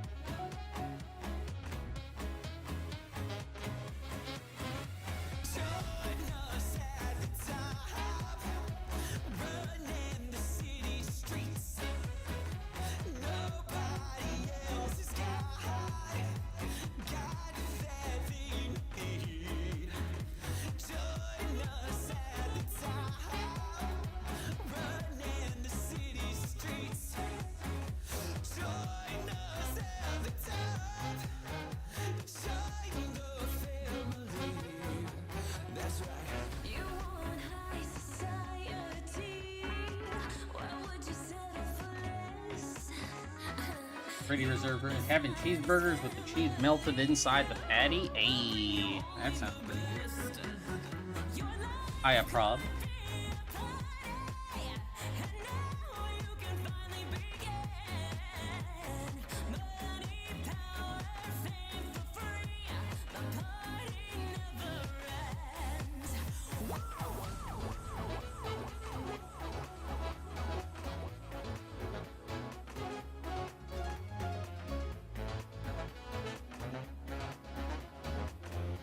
Have a lighting reference pulled up, that's why I keep looking off to the side.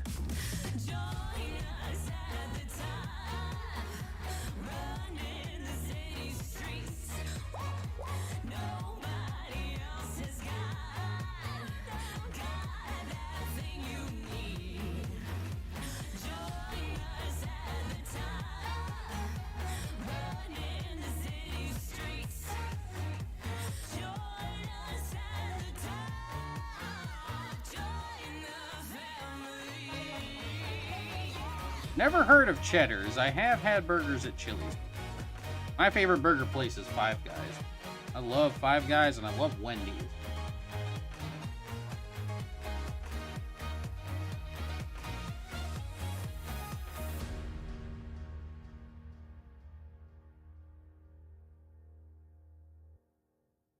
They call it family, but they're just trying to use you, living so happily, as if they won't abuse you, as they drink to borrow time, they'll commit some silent crime, bring a calamity if they were to lose you. When everybody wants to be your friend, when you're on top of it all, these smiling faces all pretend, out from the streets they'll crawl, to lock vigil inside their walls, sinking in quicksand. You do still live in a geographical oddity. One Burger King does not make up for the gross injustices of the human habitation in which you live. Selling your halo.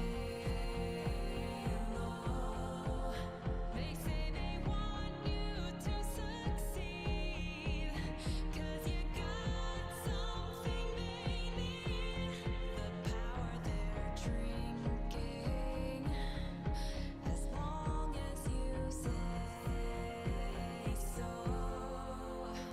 When everybody wants to be your friend, when you're on top of it all, these smiling faces all pretend, out from the streets they'll crawl. Well, I wanted a quiet place too, but I also wanted burgers and donuts and just general, like, friggin' amenities.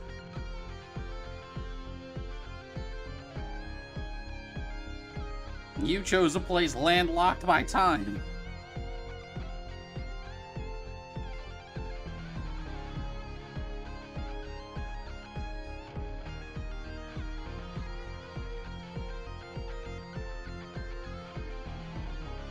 Daddy.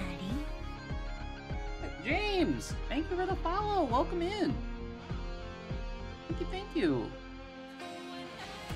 Everybody wants to be your friend, when you're on top of it all, these smiling faces all pretend, out from the streets they'll crawl, to lock vigil inside their walls.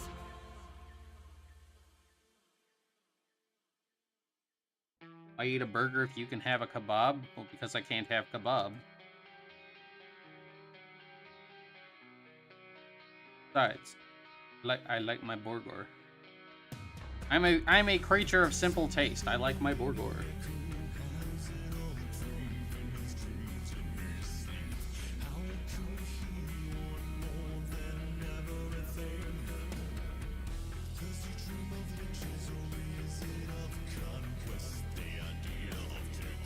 I'm not so much a champagne and fillet mignon kind of creature. I'm a very much a steak and potatoes kind of guy.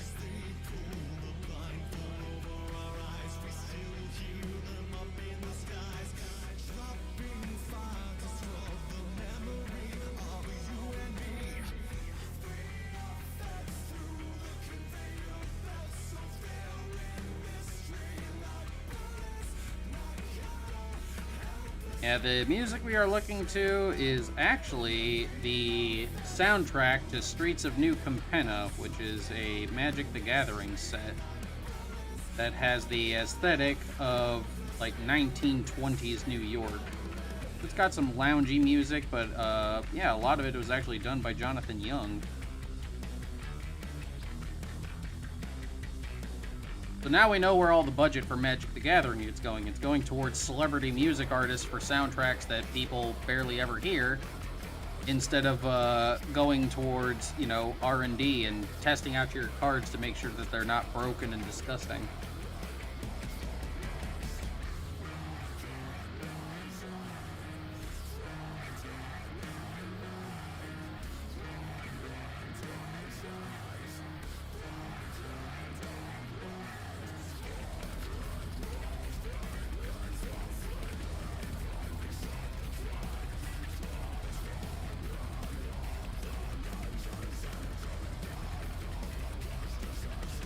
Is there a reception? Yeah, my receptionist is right behind me.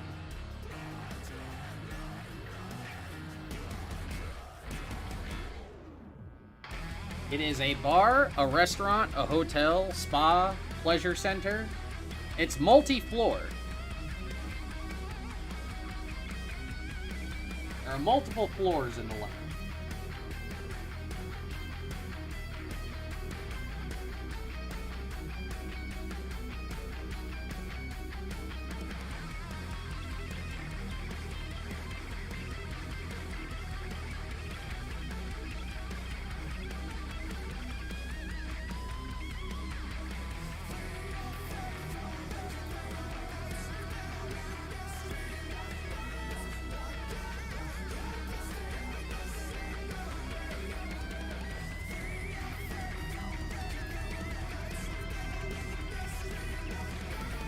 You will be given, you pay your cover charge, you enter. If you have VIP status, which there are a few people who have VIP status, they do not pay a cover charge because they are VIP. You enter, and it is basically up to you what you do at that point. There are multiple floors. We have a billiards area. We have a whole bunch of different things. And you are free to go where you please, as long as you just follow the rules. It is an area for you to go where you can just enjoy yourself. That's the whole purpose of a lounge.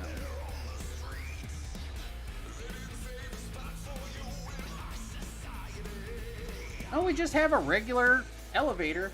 It's just a regular, plain old, run-of-the-mill elevator.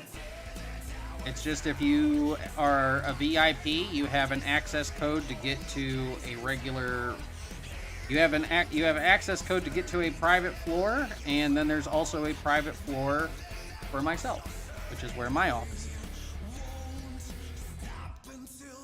There's also a roof lounge area where you guys can go and hang out. I'm actually in the process. One of the other things that I've been working on is actually designing the VR chat version of the Tentacle Lounge, so that at some point, if you guys have VR chat, you could actually come into VR and go to the lounge.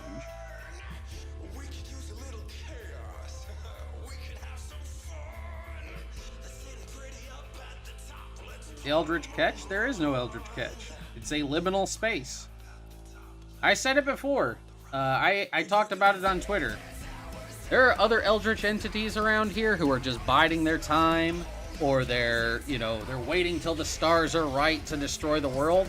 I'm not here to destroy the world. I'm here to eat donuts and look at booba. That's it. Yeah, it is the lounge is a liminal space. It is something I call a Schrodinger establishment. It is literally everywhere and nowhere. But the elevator that takes you from floor to floor is literally just a regular elevator. Yeah, that's the Eldritch catch. The Eldritch catch is that the manager is an Eldritch being. But we're working on it. I actually, let's see. Hold on a second. Where did I put it? Put it in...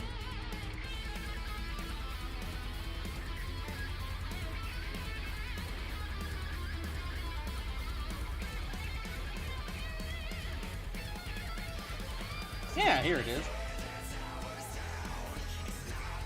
Alright. This was actually something that, so this is all the, what do you call it? Sketch work that I did for the Tentacle Lounge. So, if you, hold on, I'll pop over to the opening. So this is basically what you would walk into when you're walking to the Tentacle Lounge. This is actually our front entrance. You'll walk over through an alley, and there is where the lounge entrance is. Alright. You will walk in, and there is a small reception area right at the front, which is right here. And this is basically the multiple floors that we have. So there's a lounge with the, it's several rooms in the back. Up above is the pleasure center, which is, just all kinds of different things. Up above that is the VIP and private suites. Then there is a private floor, which is my floor. That's my office. Then there is a rooftop area which is like a lounge and celebration area.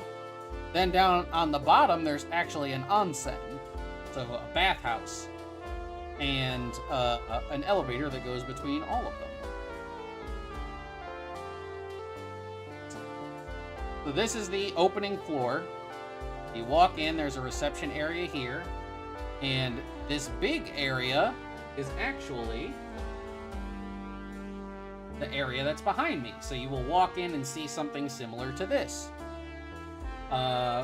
You'll notice over here, and over to my left, right there where you can see Callie, and right over there to my right where you can see Melina, those are actually two back entrances that take you to, here is a video theater room, then we have a billiards and gaming area.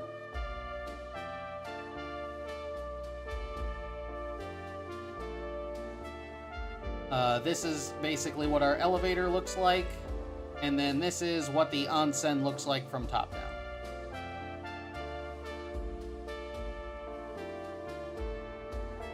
So yeah.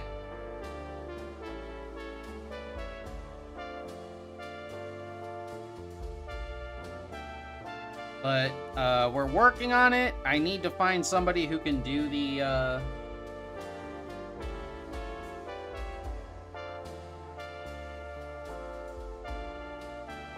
ask the right questions and you get a reward, yeah. But yeah, eventually the lounge will actually be a legit place that you can go to. We're working on it.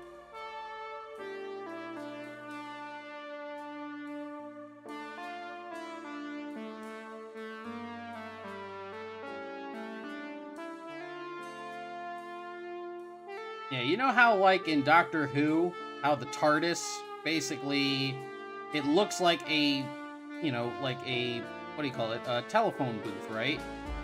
But when you enter in, it's like way bigger on the outside than it, way bigger on the inside than it is on the outside. That's the same. It's the same case with the Tentacle.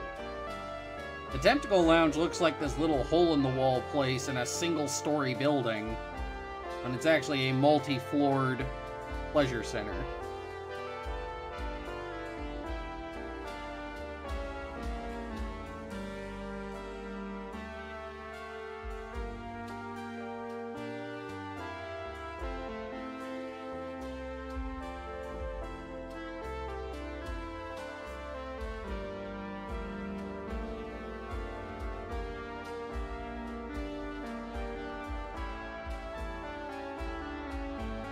That'll be a thing.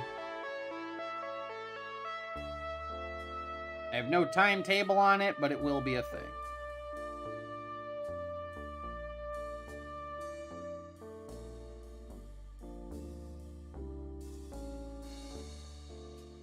Well, oddly enough, there is a manga with the Tentacle Lounge, but it is definitely not a comedy.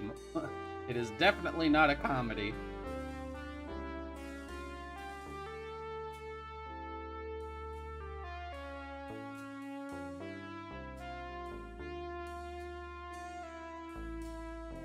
Now, I have done comics. I do a small series of comics called Lounge Life, which is basically me interacting with other VTubers in the Tentacle Lounge, and that is a more comedy-based series. But there is an 11-page manga that is currently a rough right now that is based off of the Tentacle Lounge, and it is most definitely not a comedy.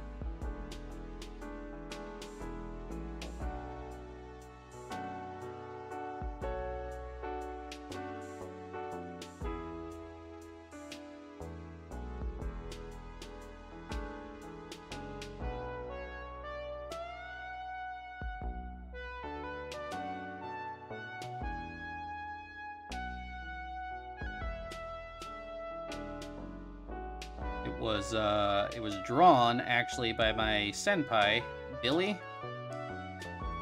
And she is currently super duper busy with a whole bunch of commission work, but she has said that one day she hopes that she can actually, like, do the finished work of it.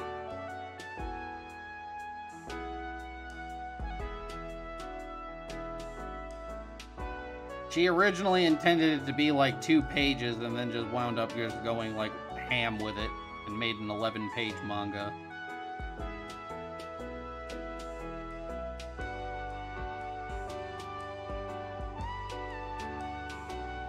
My status amongst the VTubers in my comics? I am just a facilitator of a comfy living space.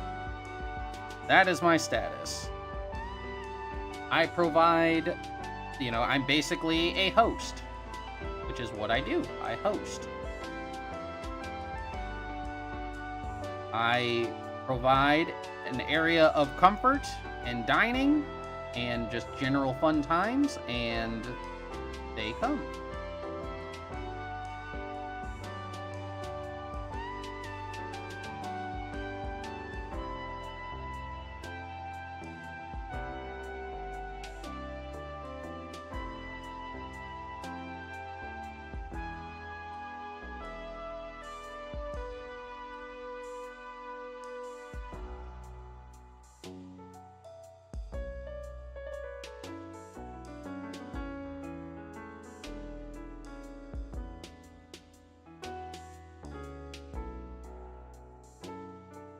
So basically the Wadsworth, only more powerful. Basically, yeah.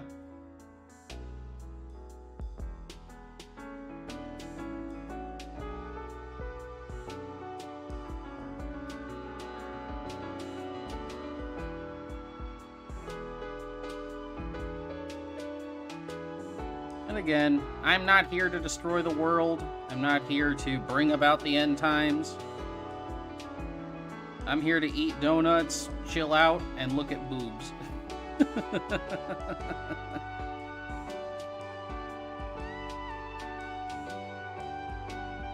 I am a being of simple matters and simple taste.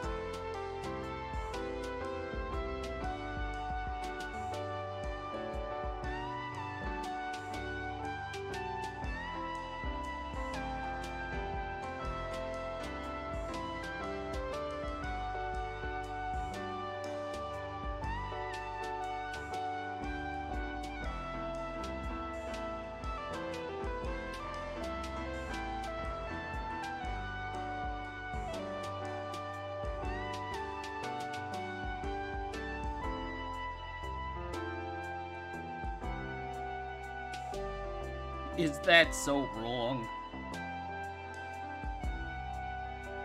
Well, it may not be IRL, but it'll be in VR at some point. That's about as close to IRL as you'll be able to get. And it will be open to the public. It's not like it's going to be a private world. People can come to the lounge.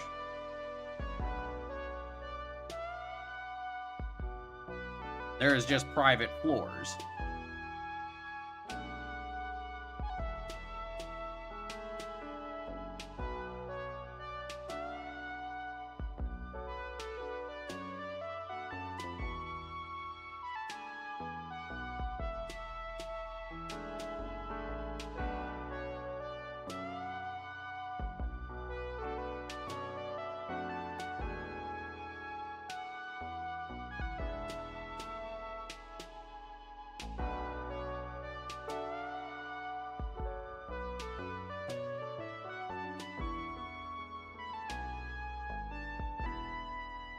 Okay.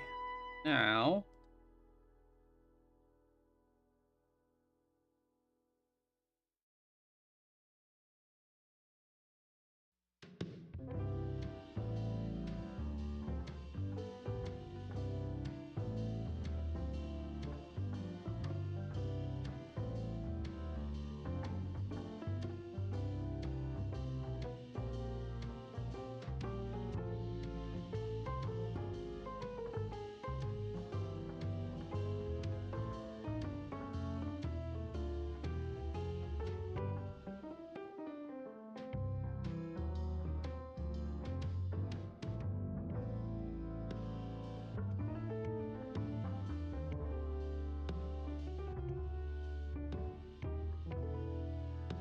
Well, I haven't visited a lot of different dimensions.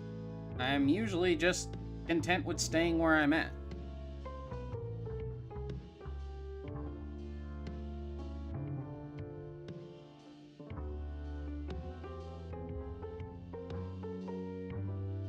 Best one. Oh, Burn's actually pretty cool too. Overlay is probably the best one.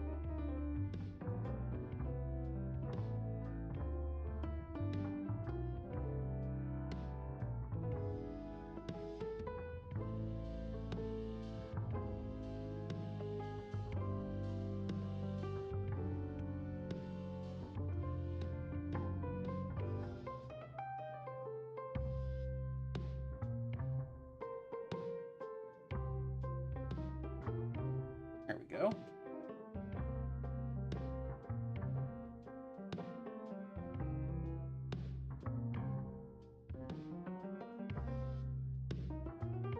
Ah.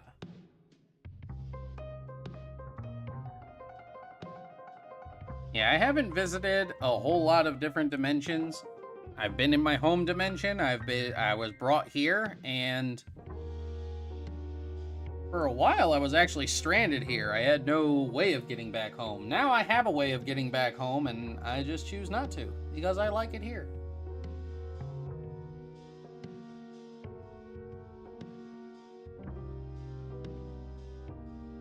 The food here is very, very delightful. And so are the ladies.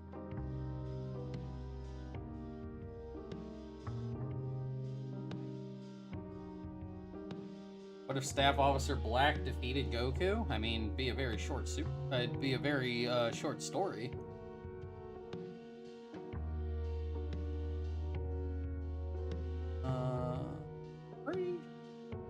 Remainder of 14?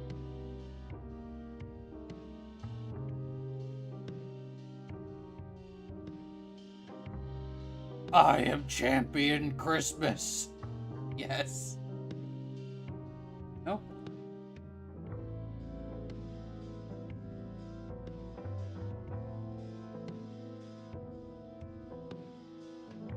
Do my people care if I stayed here? No.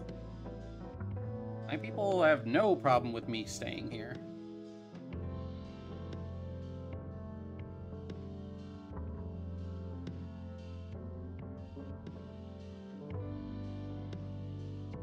The lovely thing about being an eldritch being, we mostly just keep to ourselves and we do our own thing. Don't lie to me. It's snowing. Why do I think Turles sounds like freaking, Why does he sound like Christian Bale Batman? He just has that, like, that guttural 5-pack-a-day throat cancer. Boys, don't play games with me, Joker.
So tell me, loungers,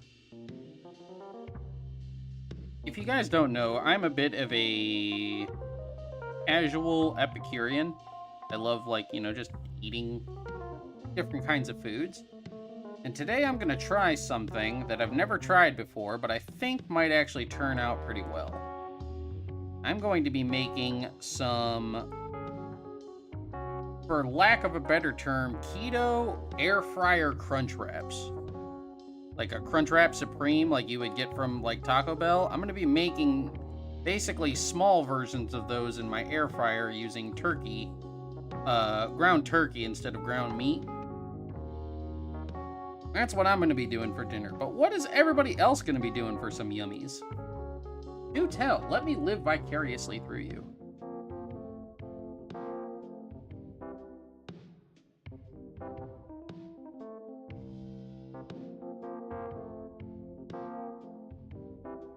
Never had Taco Bell. Yet she doesn't live in a geographical oddity. You're just eating rice and beans with sausage? I mean, hey, there's nothing wrong with that.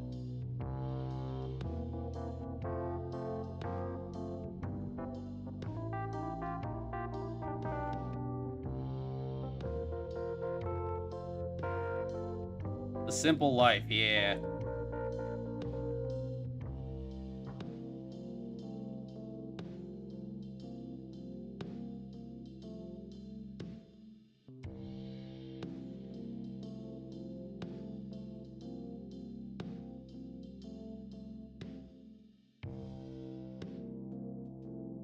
You just had some eggs, you're not so hungry today? I can understand that.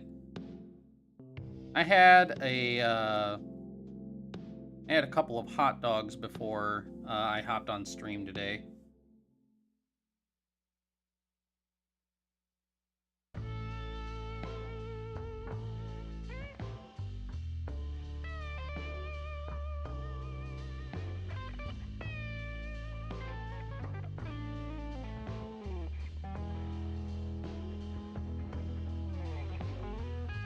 Giraffe, hello.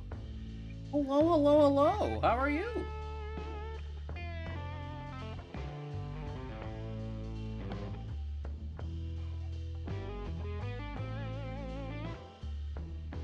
And now you're Sans. You good? Good. I like knowing people. It makes me...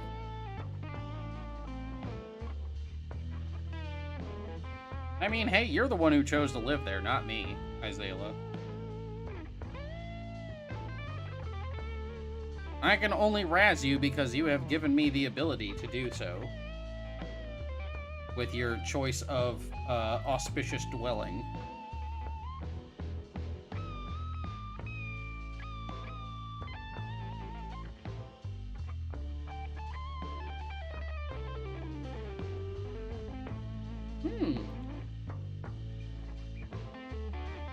rebranded your channel, huh?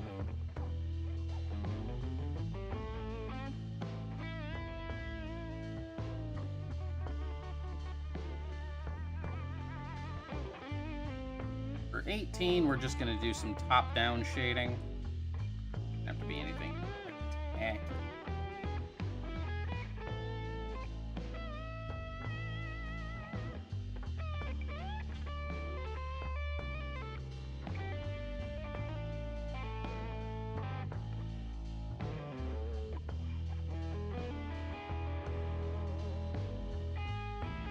You're giving me some Stevie Ray Vaughan vibes with this music.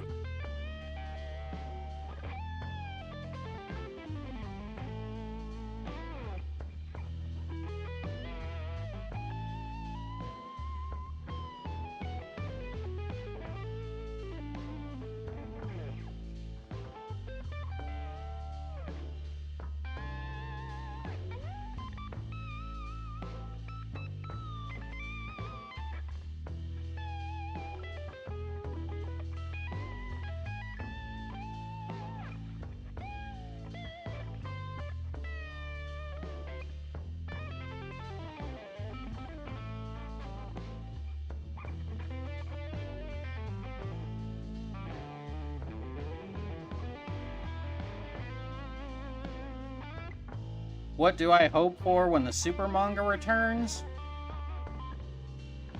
I hope we'll be past the end of Z, because I'm sick and tired of everything taking place in this 10-year time gap and you expecting me to believe that all this crap happened. And moreover, I just hope Toyotaro has improved.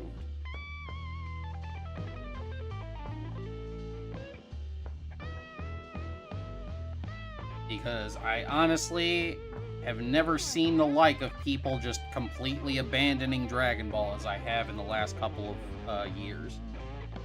And I know some people who said that after the Granola arc, they were completely done with Dragon Ball. That they were dropping it.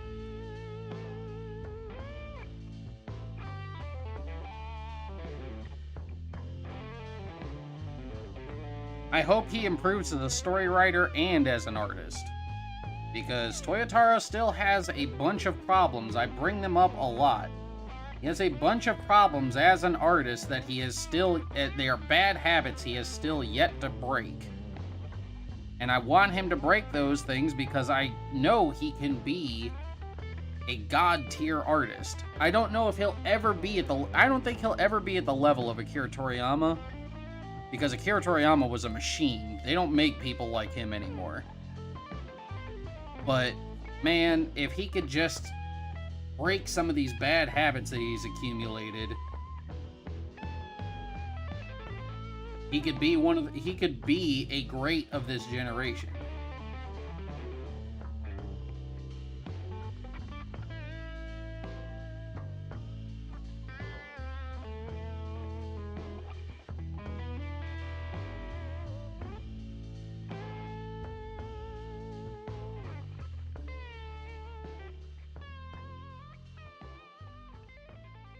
Akira Toriyama is the result of a generation that was created to just work, work, work. I mean, it's the same thing in Japan. They still want you to work, work, work because, like, that's just the culture of over there.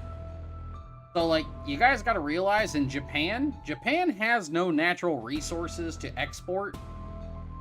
Unlike other countries where they have oil or they have, like, great abundances of trees or they have this, they have that. Japan is an island. They are landlocked and they don't have any, like, extensive, natural resources to export. Their export is their main export is their work ethic and the quality of the products that they do. So they work, work, work because that's what makes them their money. But Akira Toriyama, despite how lazy he, everybody likes to portray him as, the dude was a machine. This dude was doing 12 to 14 pages a week in a weekly manga, working on separate manga on the side. Where did I... working on separate mangas and stuff on the side. Freaking, what do you call it? Working on character design concepts for video games and the anime. In addition to having his own life and playing video games and stuff like that. The dude was a freaking machine.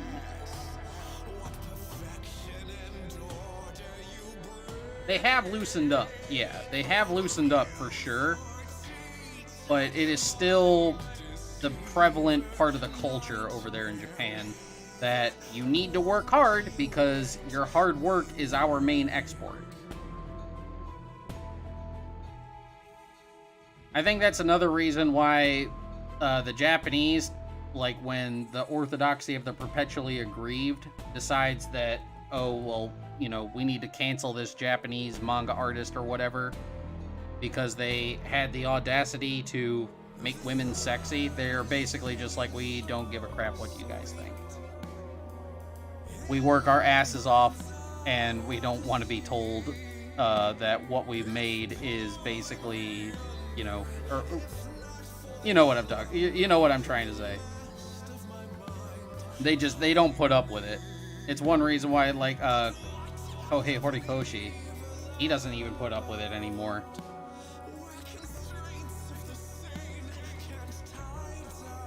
Yeah, Oda and Mishima, yeah, the machines of the following generation. Mashima is also somehow a gamer on the side. So if he wanted to, he could almost be as insane as Oda. Yeah. Oda's freaking bonkers, dude.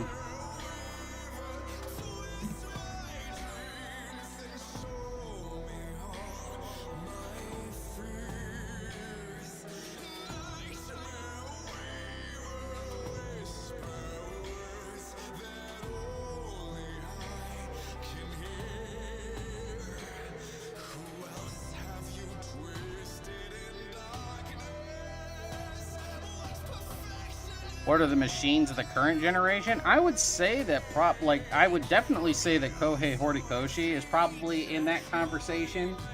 Horikoshi actually has like pretty insane work output. Yusuke Murata is a freaking, oh my god, dude. Yusuke Murata is definitely a machine.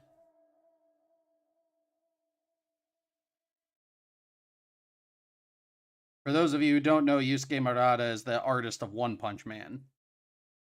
And the fact that he can make new chapters in addition to going back and redrawing some of the older chapters and still never miss a beat.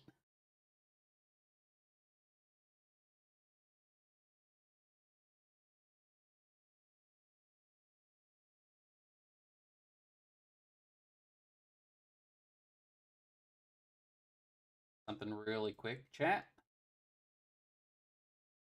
I'm gonna try and put a little bit more other music.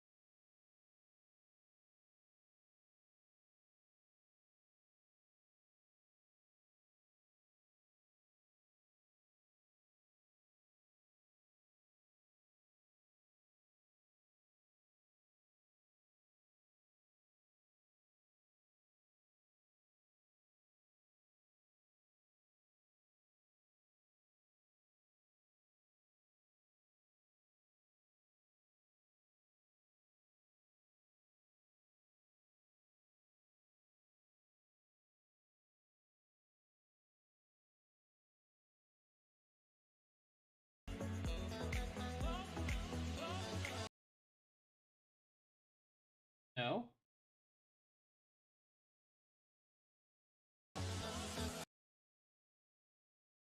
Okay, I don't know why that didn't want to work. Okay. Well, we can get.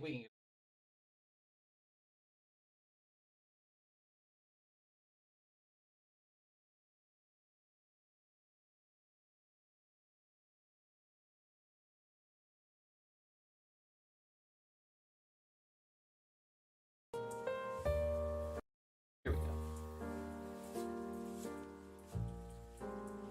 Okay.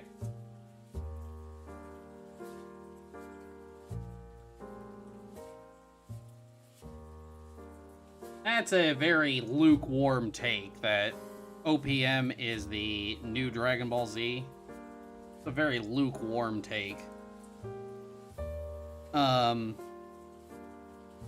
I've talked about it before, but basically, Murata has said, or not Murata, One, the artist of, the original artist of One Punch Man, the one who does the webtoon, has said that the whole premise of One Punch Man is to basically take the piss out of, shonen, because Saitama is an anime protagonist from the end of the anime inserted right at the beginning of the anime. He's already as strong as he's going to get, but now everything is boring. Because he has nothing to work for anymore. He's already been through his journey, now he's just trying to exist.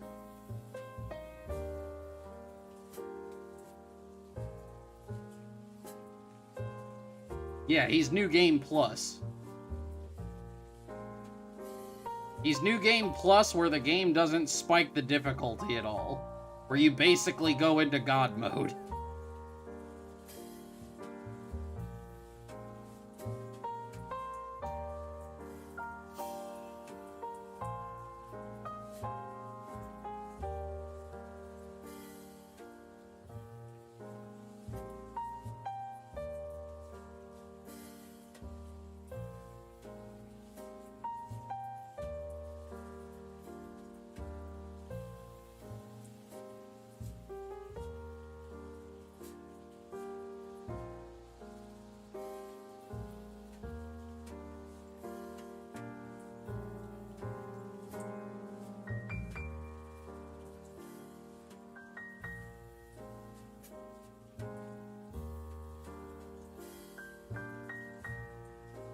Basically, yeah.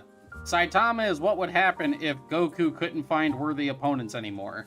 If there literally were nobody left stronger than you. You would know the all-encompassing horror of boredom.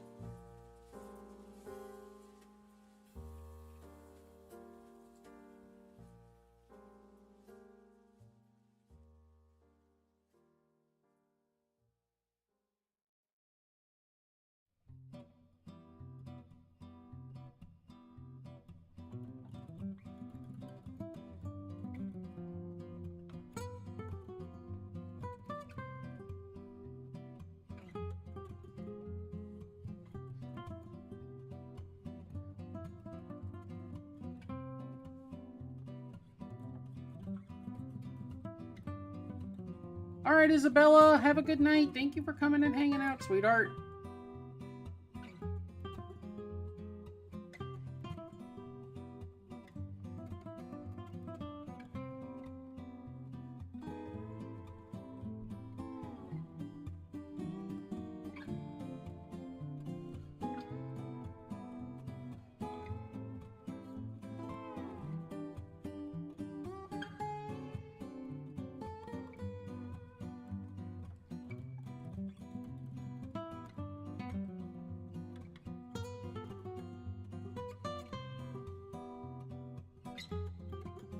What story is this for? This is for the, what if Turles had turned good.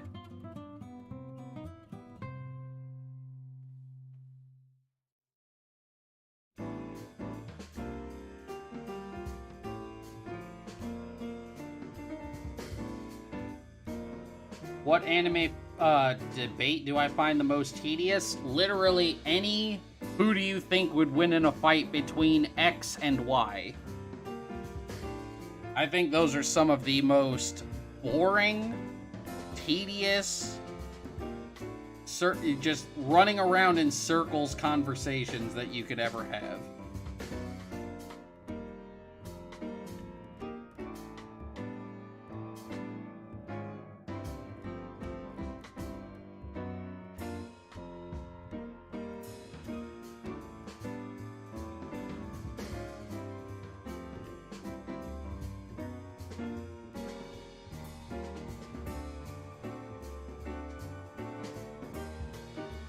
Because all those conversations are is, okay, whose action figures can we BS into being the strongest, you know? It's like two kids in a sandbox playing with their, like, Transformers. My robot hits yours with swarmers. I can't wait pulse. I'm not playing with you anymore. That's basically what, like, all the who do you think would win in a fight between X and Y conversations. That's what they boil down to me.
You've been replaying Spider-Man PS4 better than you remember? I've never played it because I've never owned a PS4.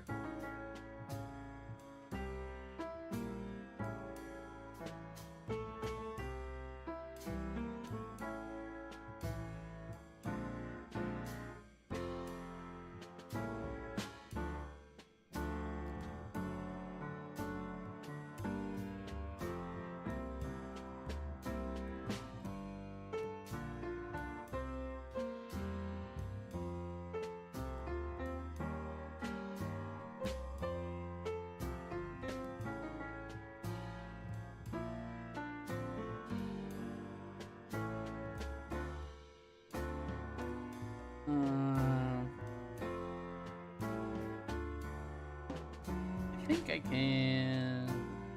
I think.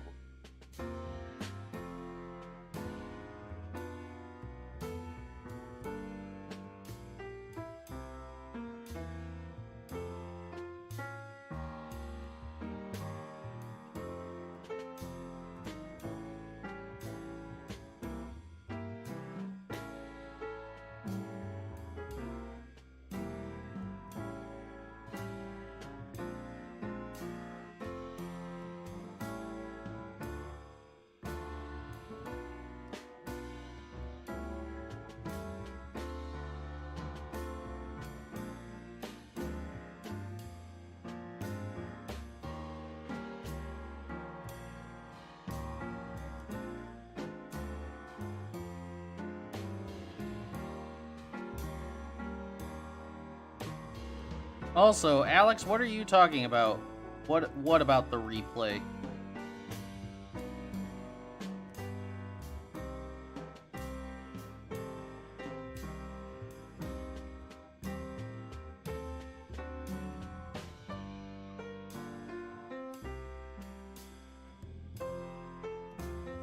There we go.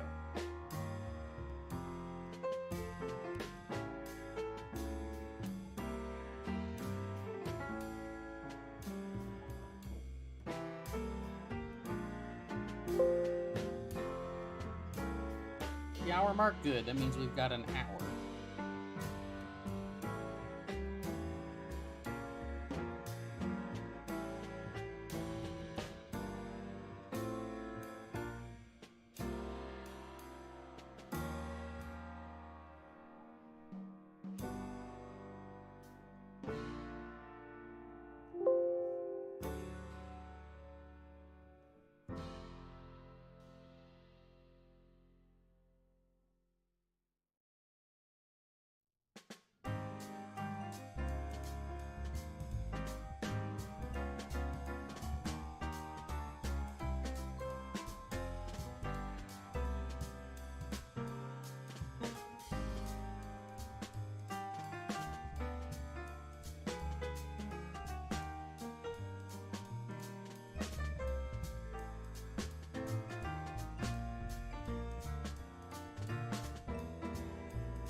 Hey, Masako likes that one too. Good.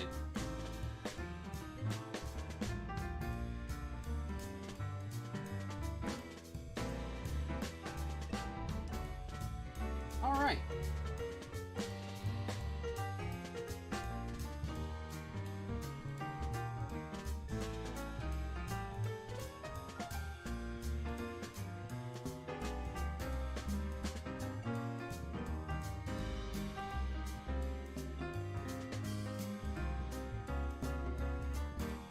All right. Now that we've got that,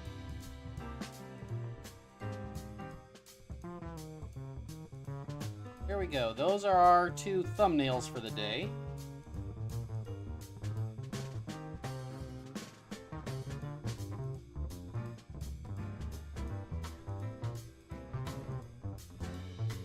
Close these out.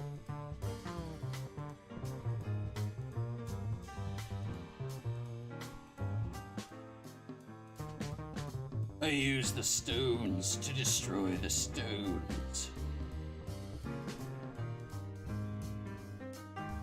Thank you.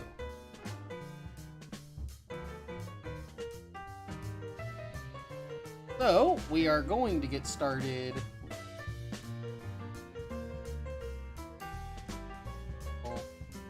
Okay.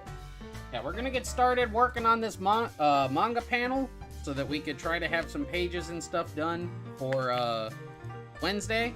But before I do that, I'm going to make a quick run to the restroom. I'll be right back, loungers. Don't go nowhere.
Alrighty, loungers, I'm back.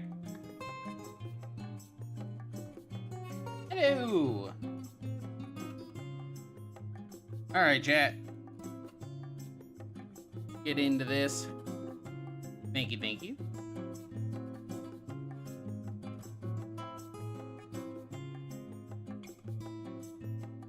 Berry.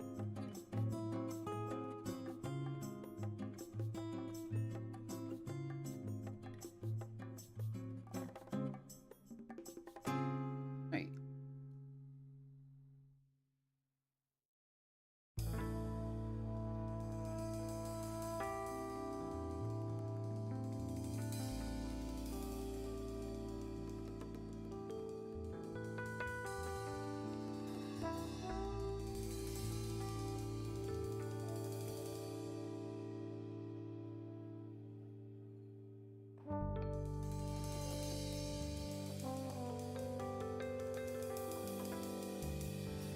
I've only ever seen like a handful of the "it was me, Barry" jokes.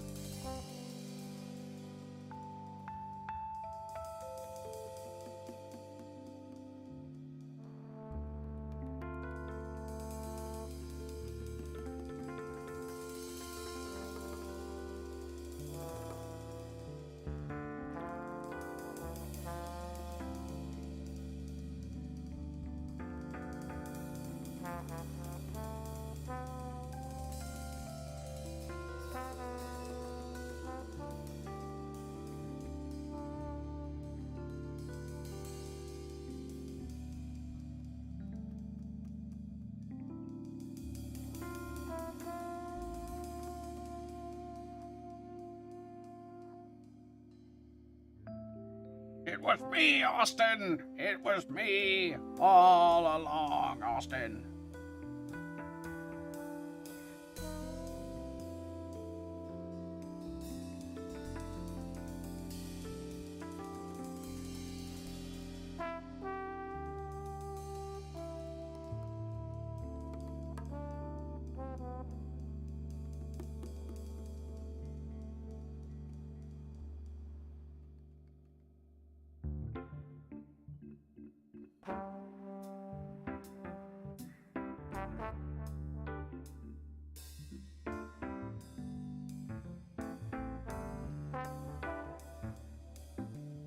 I mean, I'm still of the belief that I think Gogeta is the better of the two.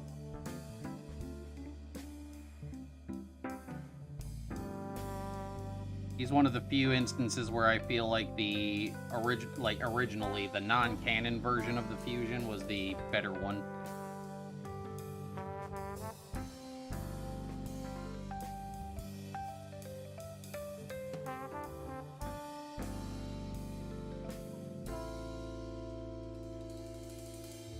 From a character standpoint.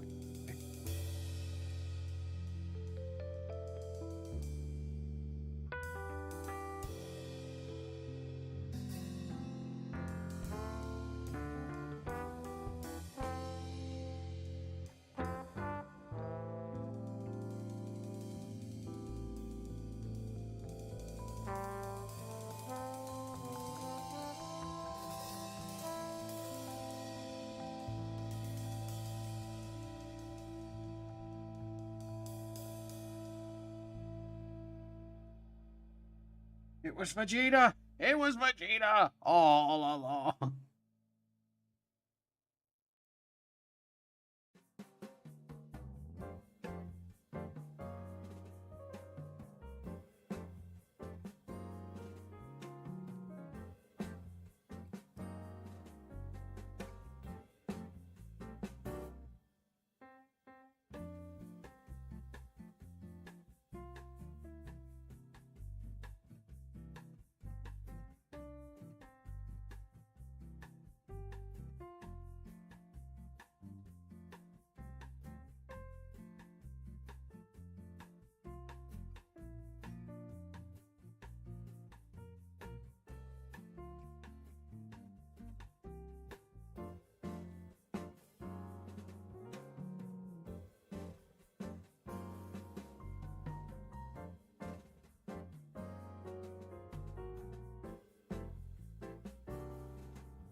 I think the less said about how Multiverse has handled some of the characters, the better.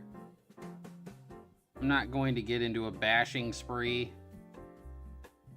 I will just say that I do disagree with, like, quite a few things that Solitaire has done with Multiverse, but I don't want to get into like, you know, people just, like, tearing apart a fan work like that.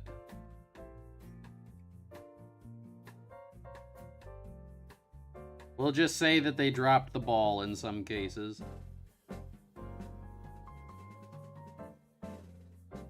Christmas songs are illegal until December 1st. That's, yeah. I guess that's the way it is in my book.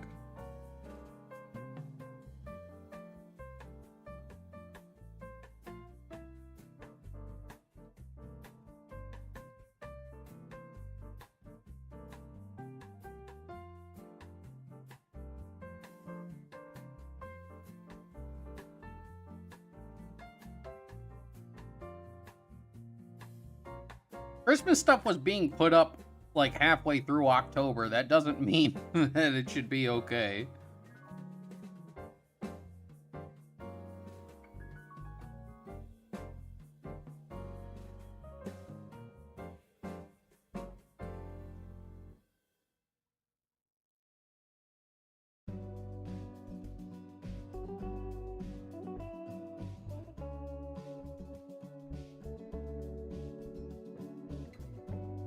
Yeah. Like, there were some stores around here that had, on October 15th, there were already Christmas decorations out. Me, I am sick and tired of Christmas taking more and more months. Like, I love Christmas, don't get me wrong, but I want to celebrate my October. I want my Halloween after party month. Just, come on, slow down. The SCP Foundation needs to do a better job and keep Mariah Carey under wraps.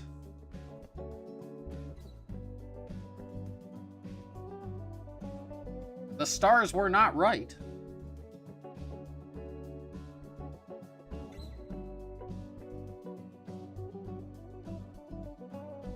Now, like my friends and I, a few years ago, we had a workaround because Christmas decorations and stuff were coming around in October, and, like, you know, we don't really have, like, a whole lot of, like, when I was growing up, there actually used to be, like, Thanksgiving decoration, you know?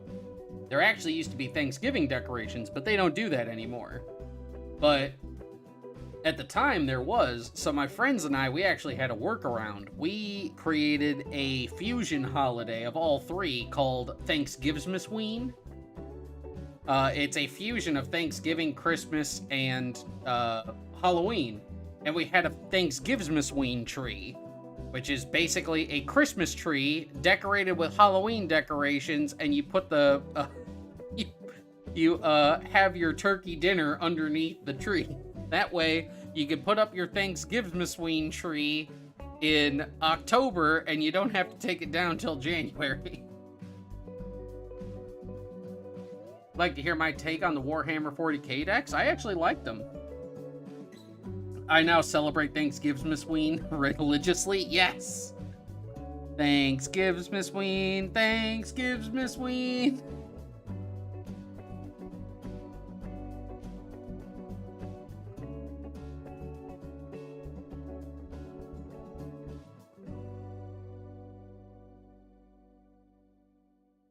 How long would it take to give up on the idea of keeping a tree and just decorating it to match the current holiday?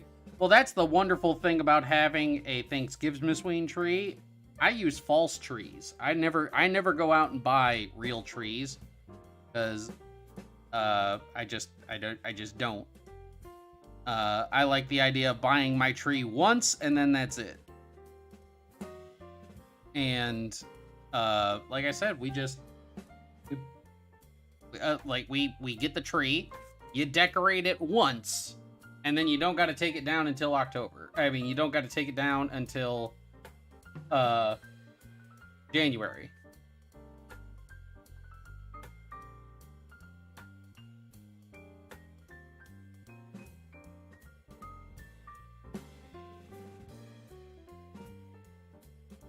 You probably won't be putting up anything this year. Hey, that's fine. It is totally cool.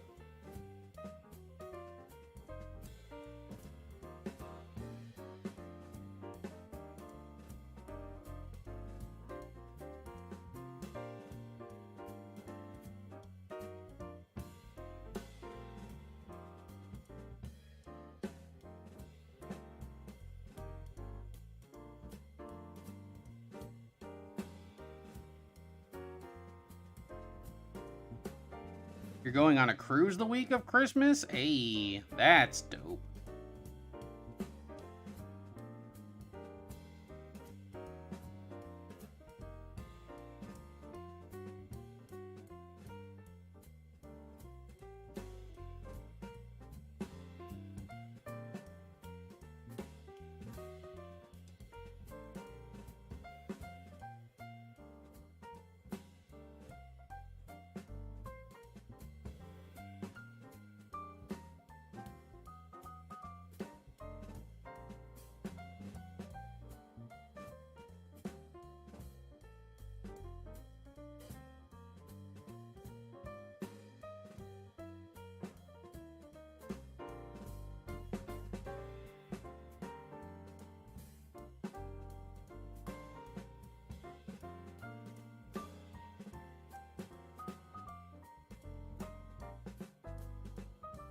I gotta be honest, I don't think I've ever been on a cruise except for when I was a child and I went on basically a school cruise.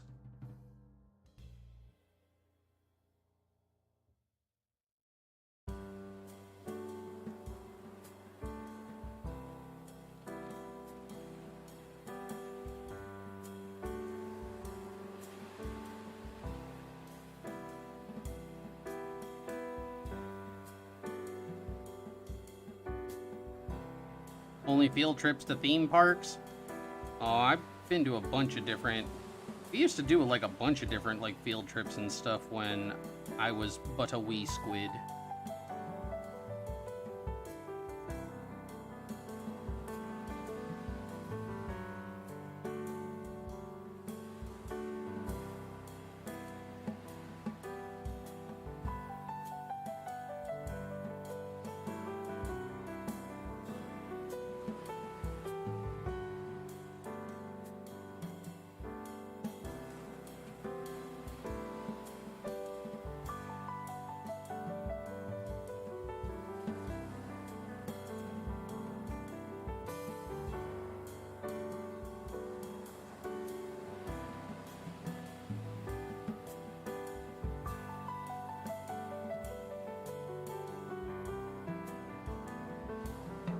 There we go.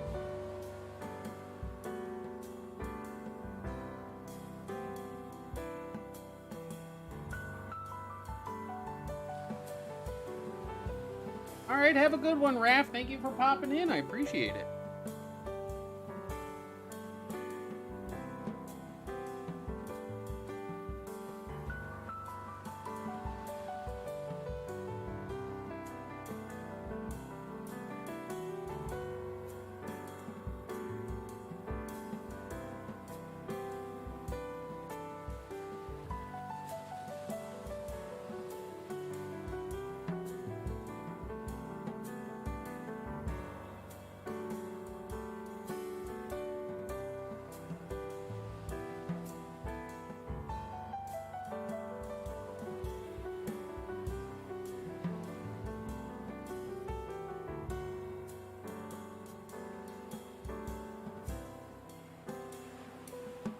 But, no, I saw you brought up those, like, the Warhammer 40k commander decks.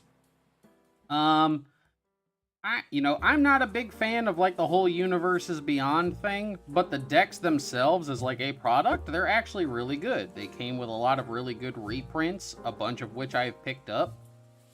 The decks are actually, like, fairly good straight out of the box. I've played against them and played with them. So I mean, like, as a product, really good. As, like, a concept, I don't know, I think sometimes they're pushing a little too hard with this Universes Beyond stuff. Like including like the Transformers cards in the actual set of the Brothers War. You know, so sometimes I think they push it a little bit too far, but as a Commander player, you know, it doesn't bother me all that much.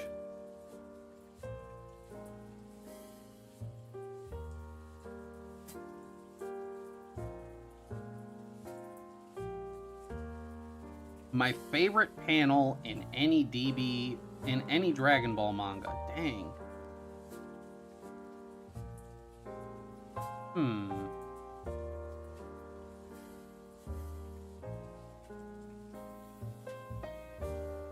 I would have to think about that one because there's been a lot of panels that I was just like, I've been in love with.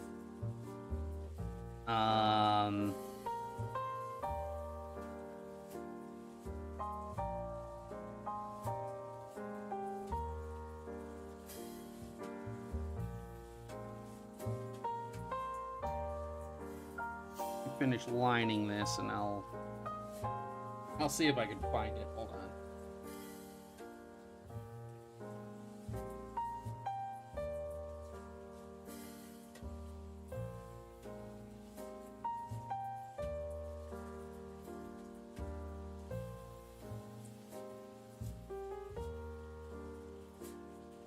I do think I have one in mind.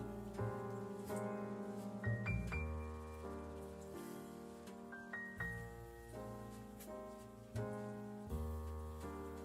me see if I can find good quality work.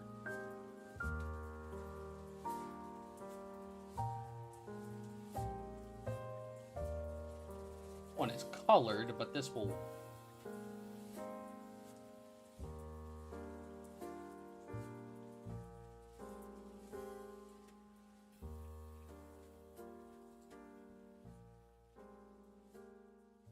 Here we go.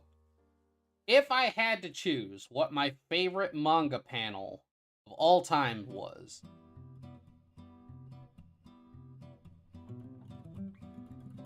it'd be this splash page.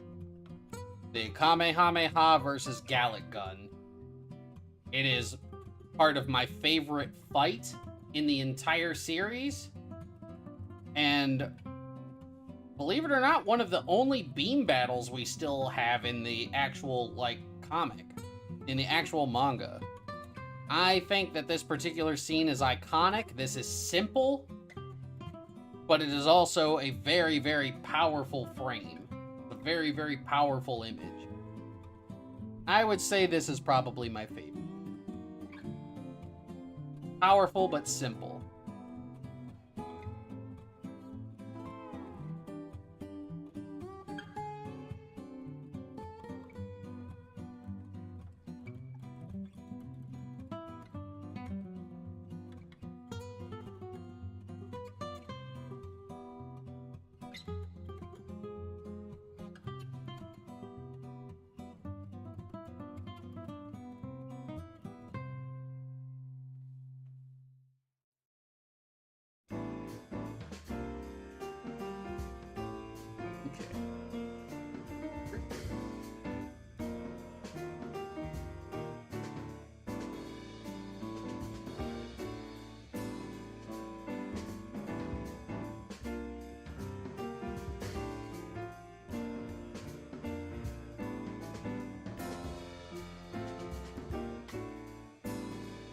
This one, actually.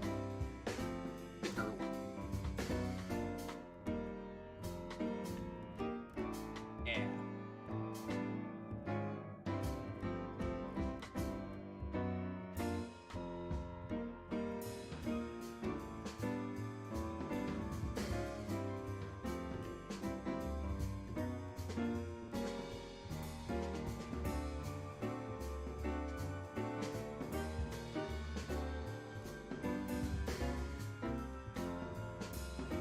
See what this one.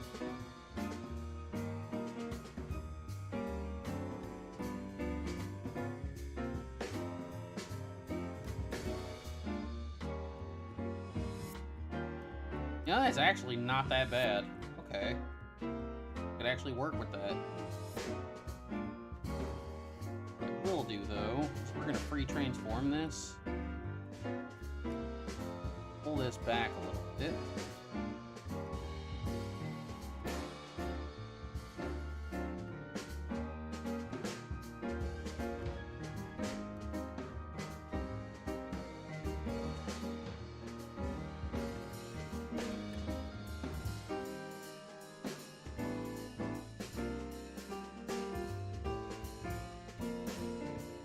About there.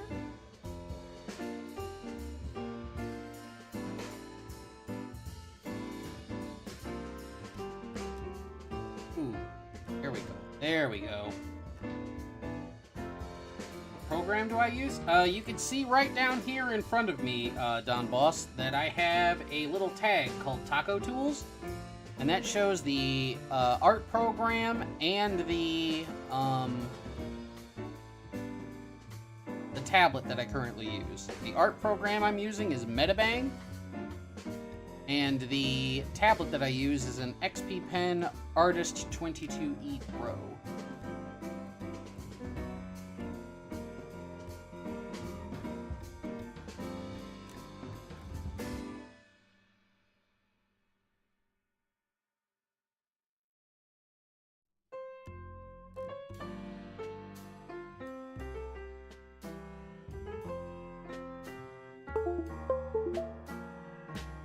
No, you haven't missed a whole lot. We're still just working on this.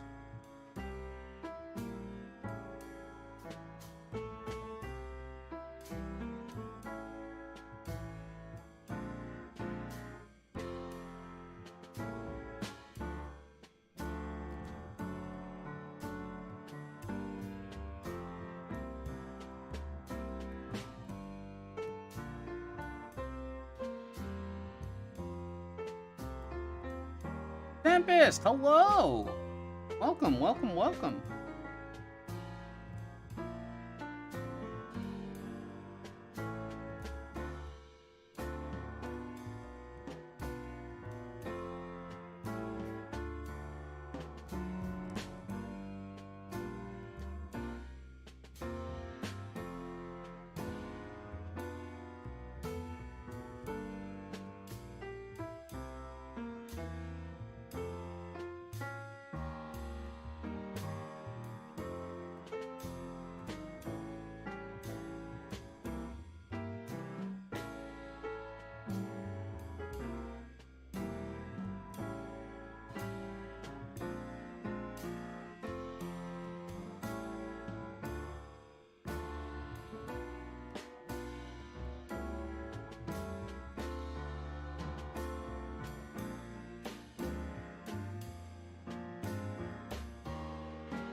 Drawing it once or twice isn't all that bad.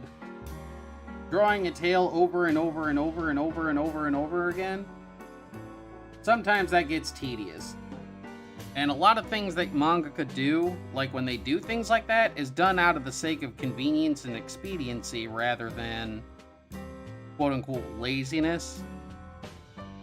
Like Toriyama, the reason he gave Super Saiyan blonde hair was so that his assistants didn't have to keep coloring in the hair, because coloring in hair takes a lot of time.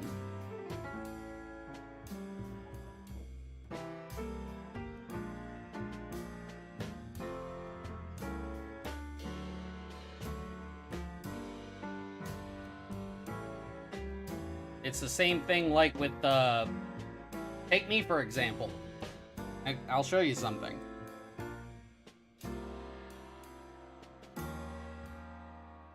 We're gonna venture back in time, chat.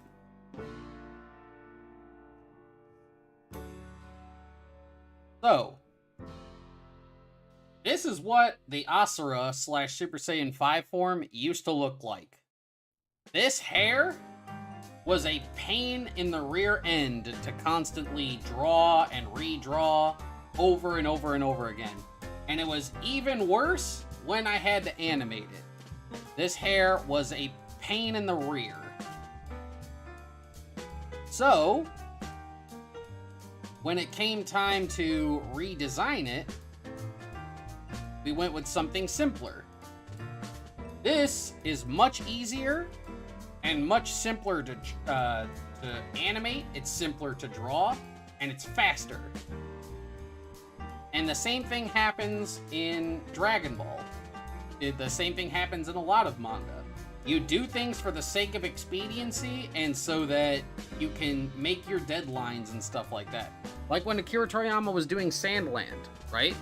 Akira Toriyama basically started Sandland because he wanted to do a manga about an old man and a tank. And he started it, but then he, as he started drawing more and more of Sandland and kept drawing the tank over and over again, he realized how much time the tank took to draw, and it was just really, really, bothersome.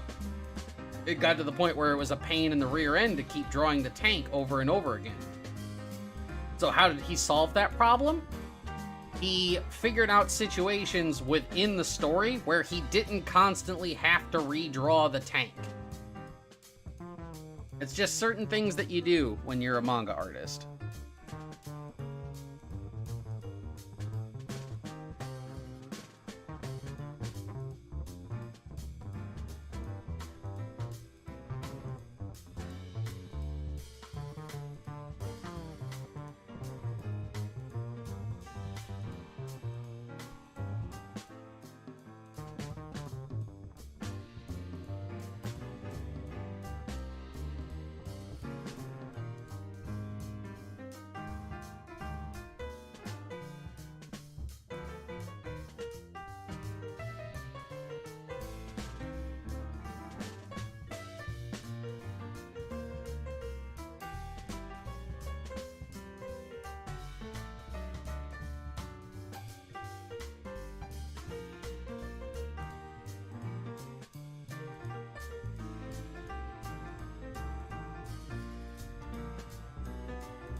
So,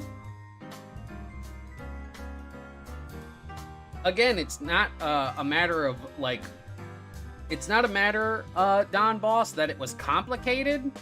It's a matter that, for Toriyama anyway, it was bothersome.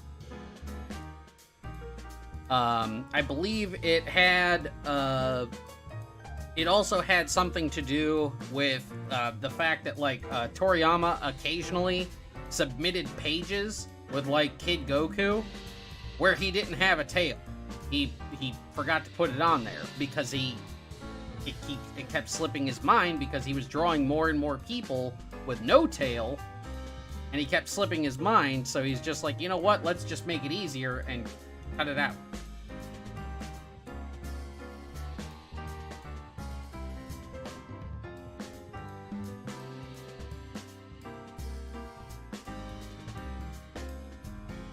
Since Zeno is a distillation of the other three aspect lords, I assume their color scheme would reflect that? Maybe.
Do I think the gods in Dragon Ball should be more proactive in certain situations? Well, I mean, like when Shin, when he came down from on high to try and deal with Boo because he realized that Babidi was there, was that not being proactive?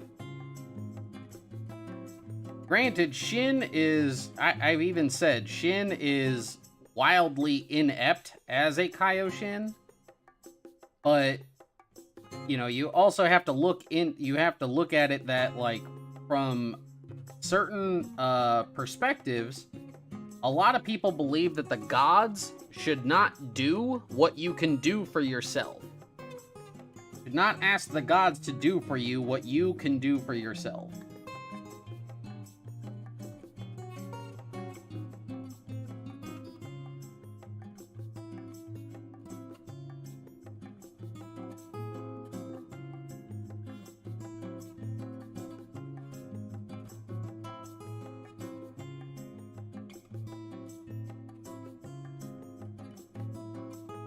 More so like Beerus. Beerus and Whis are largely hands-off. They're not proactive in literally anything.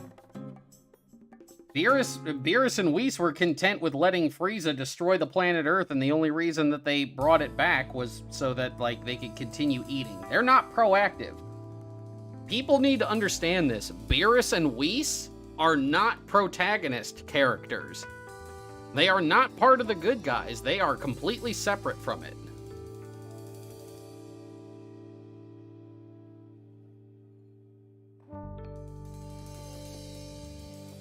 The only reason that Beerus and Whis got involved in the whole Zamasu thing was because the lives of the other gods were at stake. That's the only reason they got proactive about it. Yeah, they're supposed to have a no interference rule. The only reason that the Kaioshin interfered with the whole Majin Buu thing was because, again, the lives of the universe and the gods were at stake.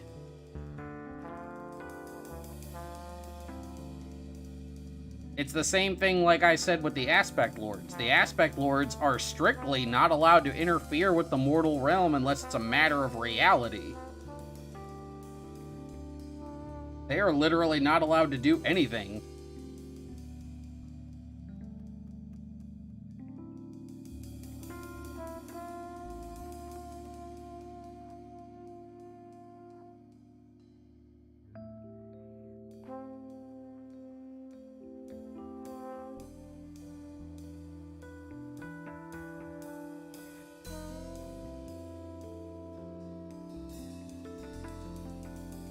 Yep. Exactly that.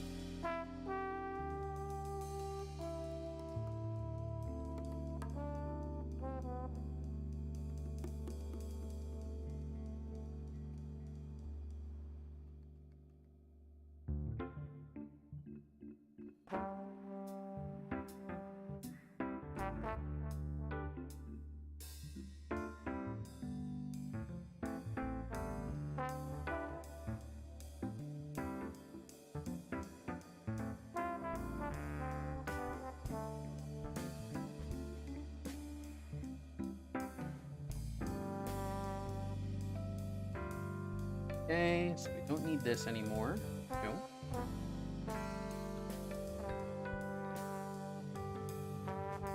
We might be able to get pretty far on this, on the other page.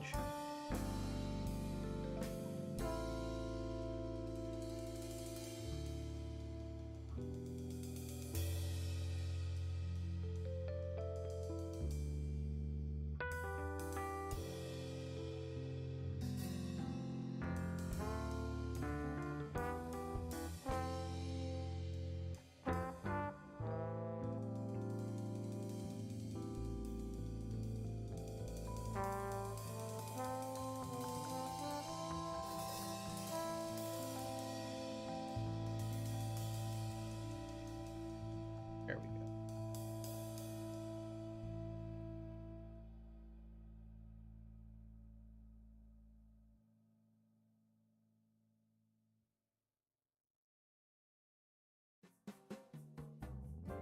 And oh.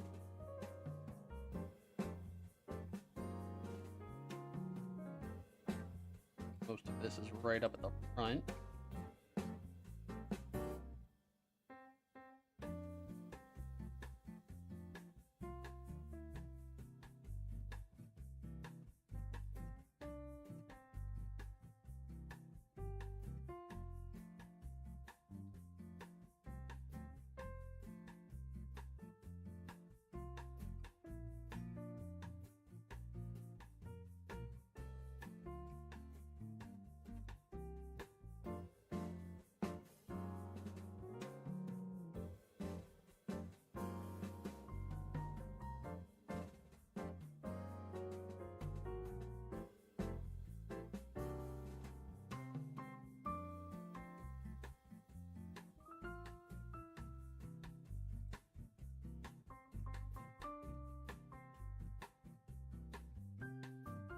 Oh.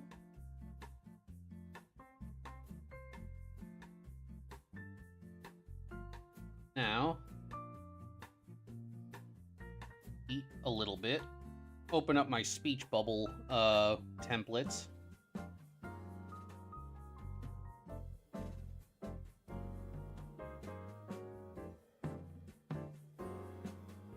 This one.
There we go. And highlight all this, and that will cut all of that off of there.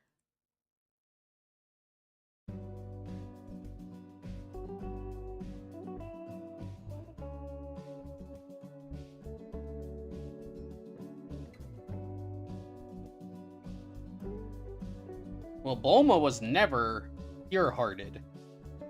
In fact, that was one of the jokes in the beginning of the series, is that she felt that she thought she was pure and virtuous, but because she wasn't pure and virtuous, she couldn't ride the Nimbus. So Bulma has never been pure. And still, the whole series wouldn't have happened if it wasn't for her.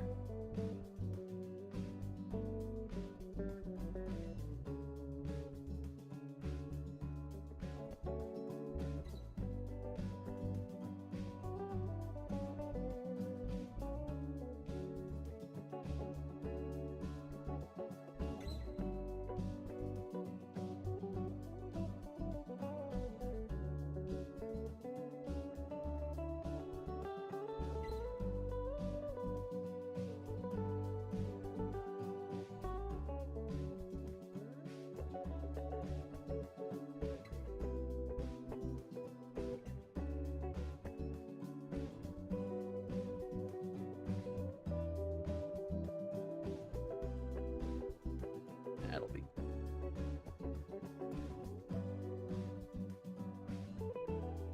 Yeah, the speech bubble presets, these have helped me out a bunch.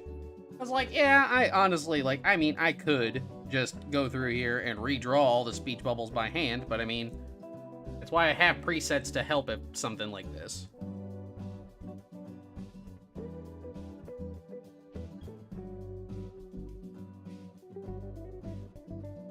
Well, that's a problem. You can't wish for the end of all evil, because one, that's just naive and unrealistic, and two, I'm pretty sure ending all evil is beyond the dragon's power. The dragon has already said that he can't alter the fundamental state of beings against their will.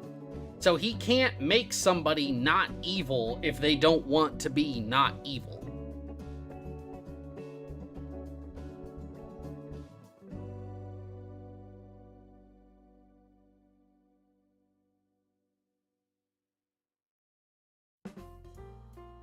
All right.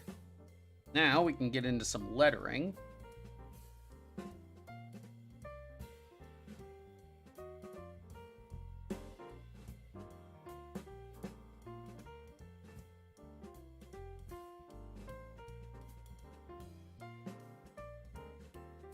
Again, the dragon doesn't distinguish what is pure of heart and what is evil.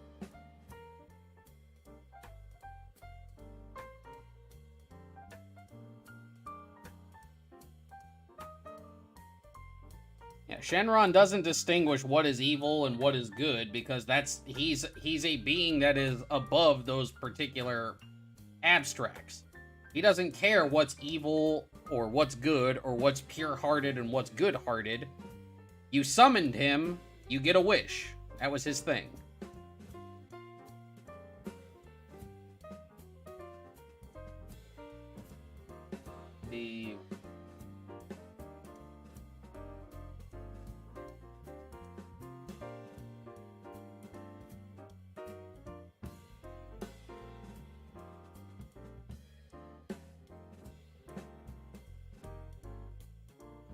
Well, Kevin, that's because of the wish that was asked. Revive everybody that was killed except the bad guys.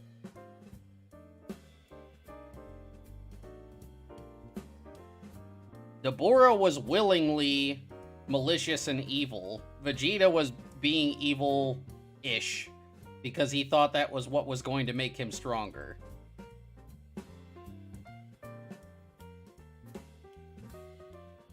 Vegeta basically had a midlife crisis.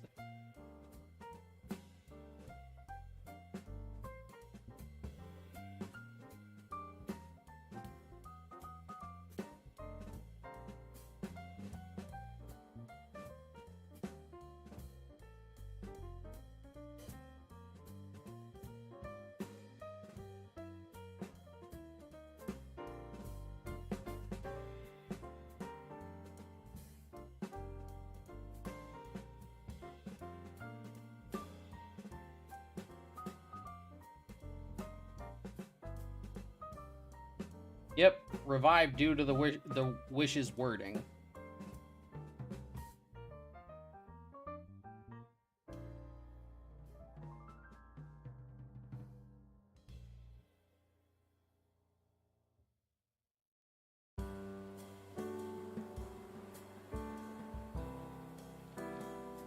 Actually, like this.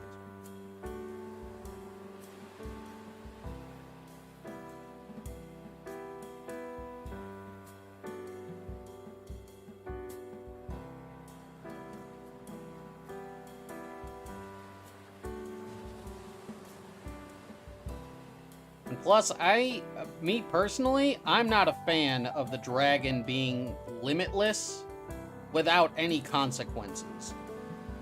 Like, sure, in Dragon Ball New Age, Hey Shenron is able to grant wishes far beyond the power of his creator, but there's a price to be paid for it. I don't like the idea of a dragon being able to grant literally any wish free of consequence, because I don't like the idea of there not being consequences to getting exactly what you want all the time. That's one reason why I liked the idea of, like, the negative energy aspect of the Shadow Dragons. I liked that because that was a literal consequence and something that the old Kai kept warning everybody about. You can't keep messing with the laws of the universe because the universe will bite back. And everybody kept doing it anyway, and then the universe bought back, started biting back. And now you got to deal with the consequences of your actions. Consequences. It's also why, I didn't like the idea of them taking away the restriction of the Room of Spirit and Time, or making it so that you could just freely abuse the Patara earrings. I don't like any of that, because it removes consequences and the stakes and levity of the particular situation.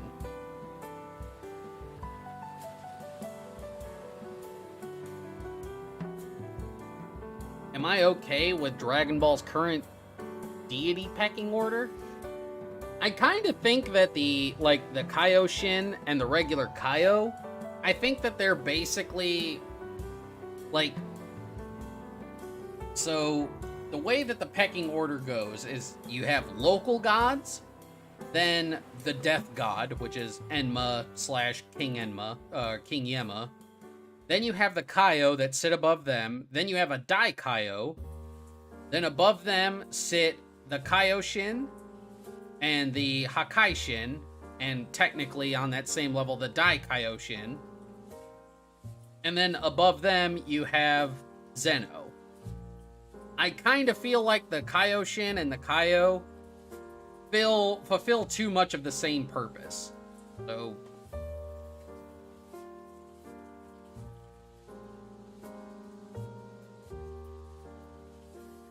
So, I mean, if I could do something, if I was able to do something, I would probably make the Kaioshin and the regular Kaio. I think I would probably just keep them as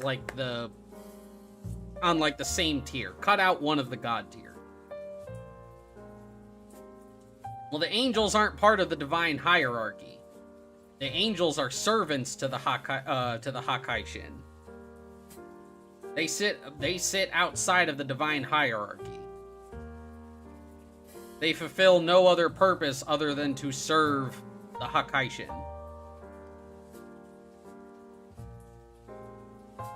So yes, they are a divine being, but they don't serve a higher purpose in the divine hierarchy. They are there to serve the Hakaishin and keep them in check. That is their purpose.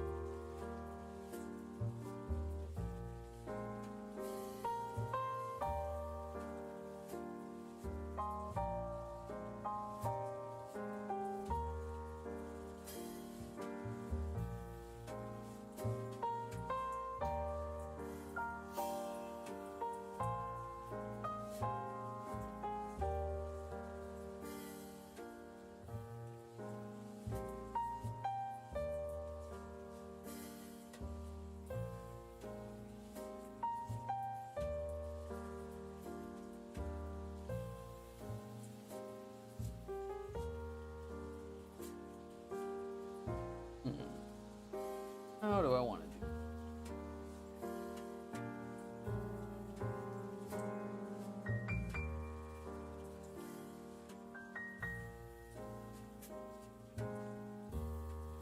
No, the Kaioshin are the gods of creation. That's why they are supposed to sit on the same tier as the Hakaishin. The creator deities and the destroyer deities sit on the same hierarchical tier, despite one being vastly stronger than the other.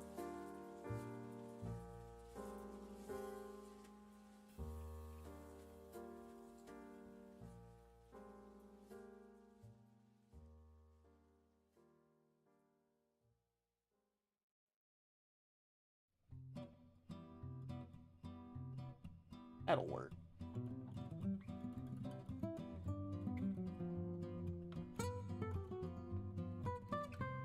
And convert this to a color layer. Stretch it.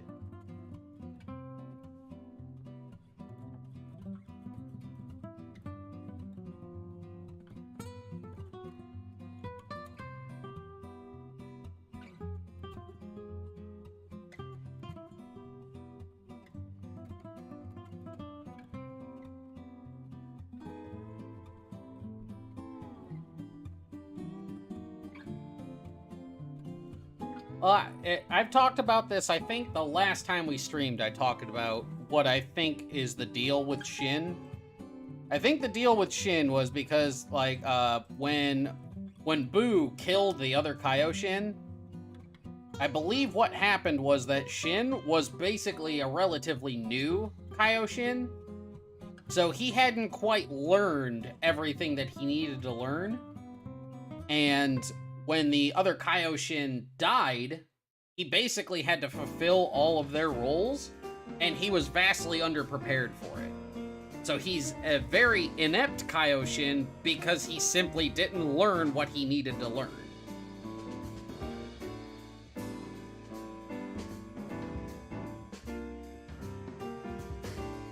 Oh.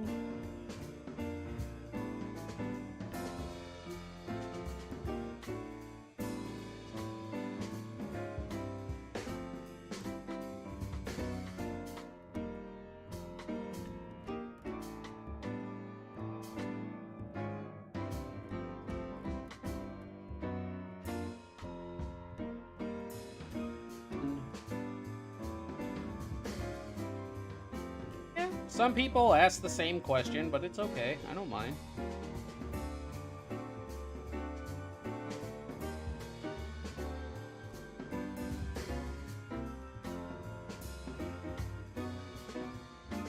You think that Toei and Toriyama forgot there's supposed to be 4 Supreme Kais?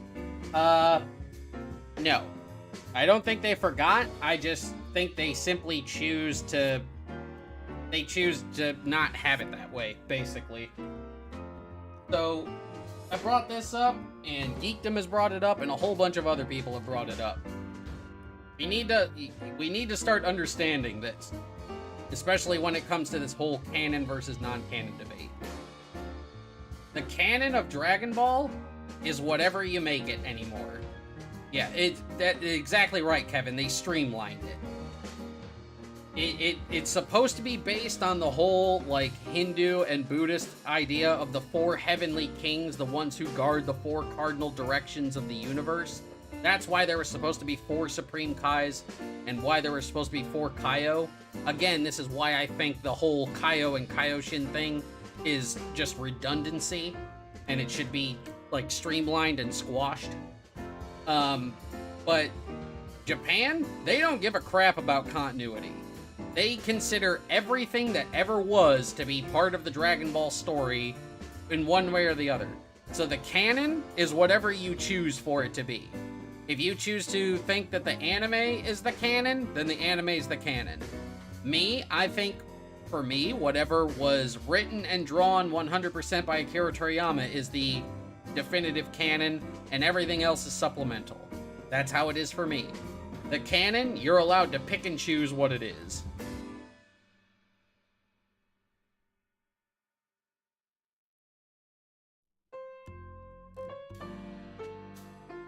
Let's see.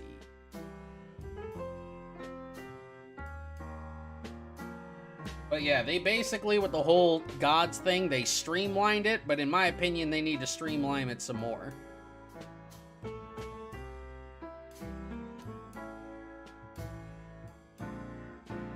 They need to streamline it some more, and, you know, like I said, I think out of everything, I think the whole Kaio and Kaioshin divide can be put into one tier. But it'll never happen, so I mean, that's just how I would do it.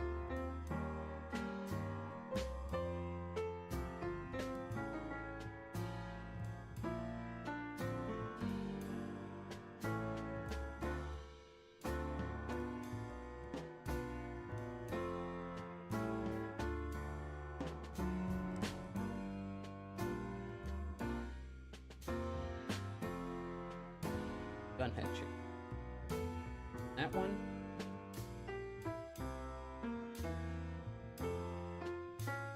Already at 100?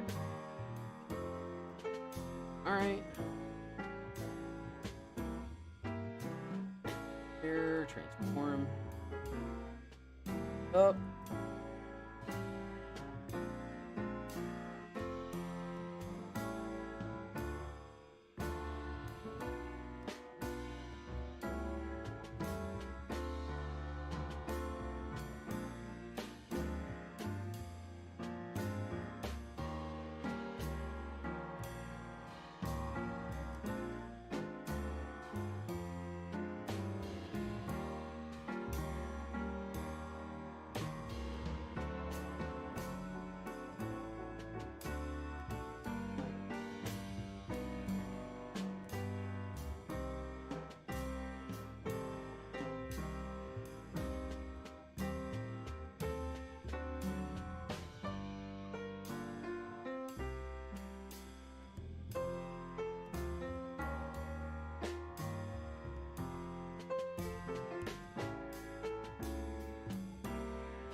That'll work.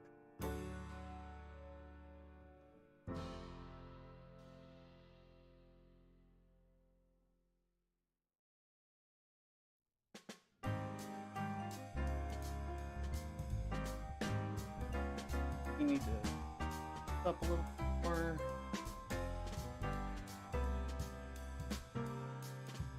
There we go. That'll work.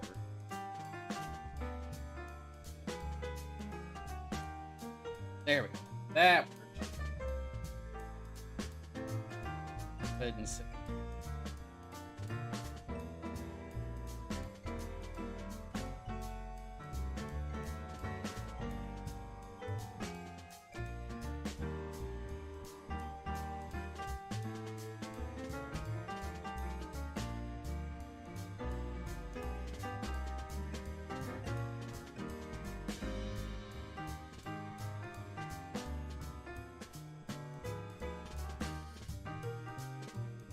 We're about to hit the 4-hour mark. Might have to work on this some tomorrow or a little bit off stream later. Yeah, I'm gonna have to work on this a little bit off stream later. But I can at least show you guys what we're gonna be working on. Well, I'll be working on here in a minute. At least I got one page.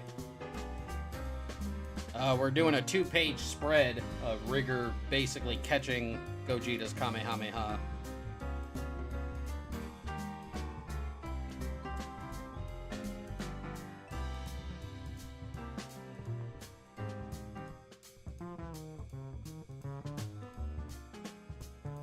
This is an adaptation of the page that I had done in the old version. That real quick so you guys can see what I was going for. Which chapter? Yeah, here it is. It is an adaptation of this page.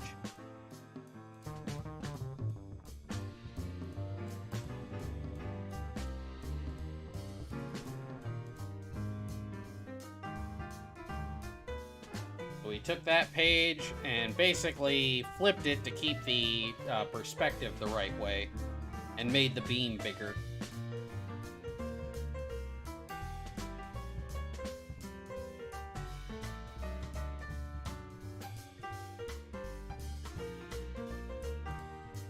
Yeah, we've just hit our 4-hour mark, which is my cutoff point, chat. Especially since I need to do my self-care. So let's head back over to the lounge area. Alright, chat. Thank you guys so very, very much. Thank you for all the new follows and stuff today. All the new lovelies who came and hung out with me today. I really, really appreciate it. If you guys have not seen the schedule, it is up in the community tab. I will be back on Friday over on Twitch. We will be doing some more art, but that time we will be doing my Helltuber series. And yeah, we are getting very, very close to the He Who Funny number over on Twitch. But thank you guys again for coming on out. I really, really appreciate it. I will see you guys over on Twitch on Friday. If not on Twitch, I will see you guys back here next Monday for more DB New Age. And no, Don, it is not a bad idea for you to come here and talk. That's the whole reason I stream, is so that I can talk and interact with you guys. That is the whole reason I stream.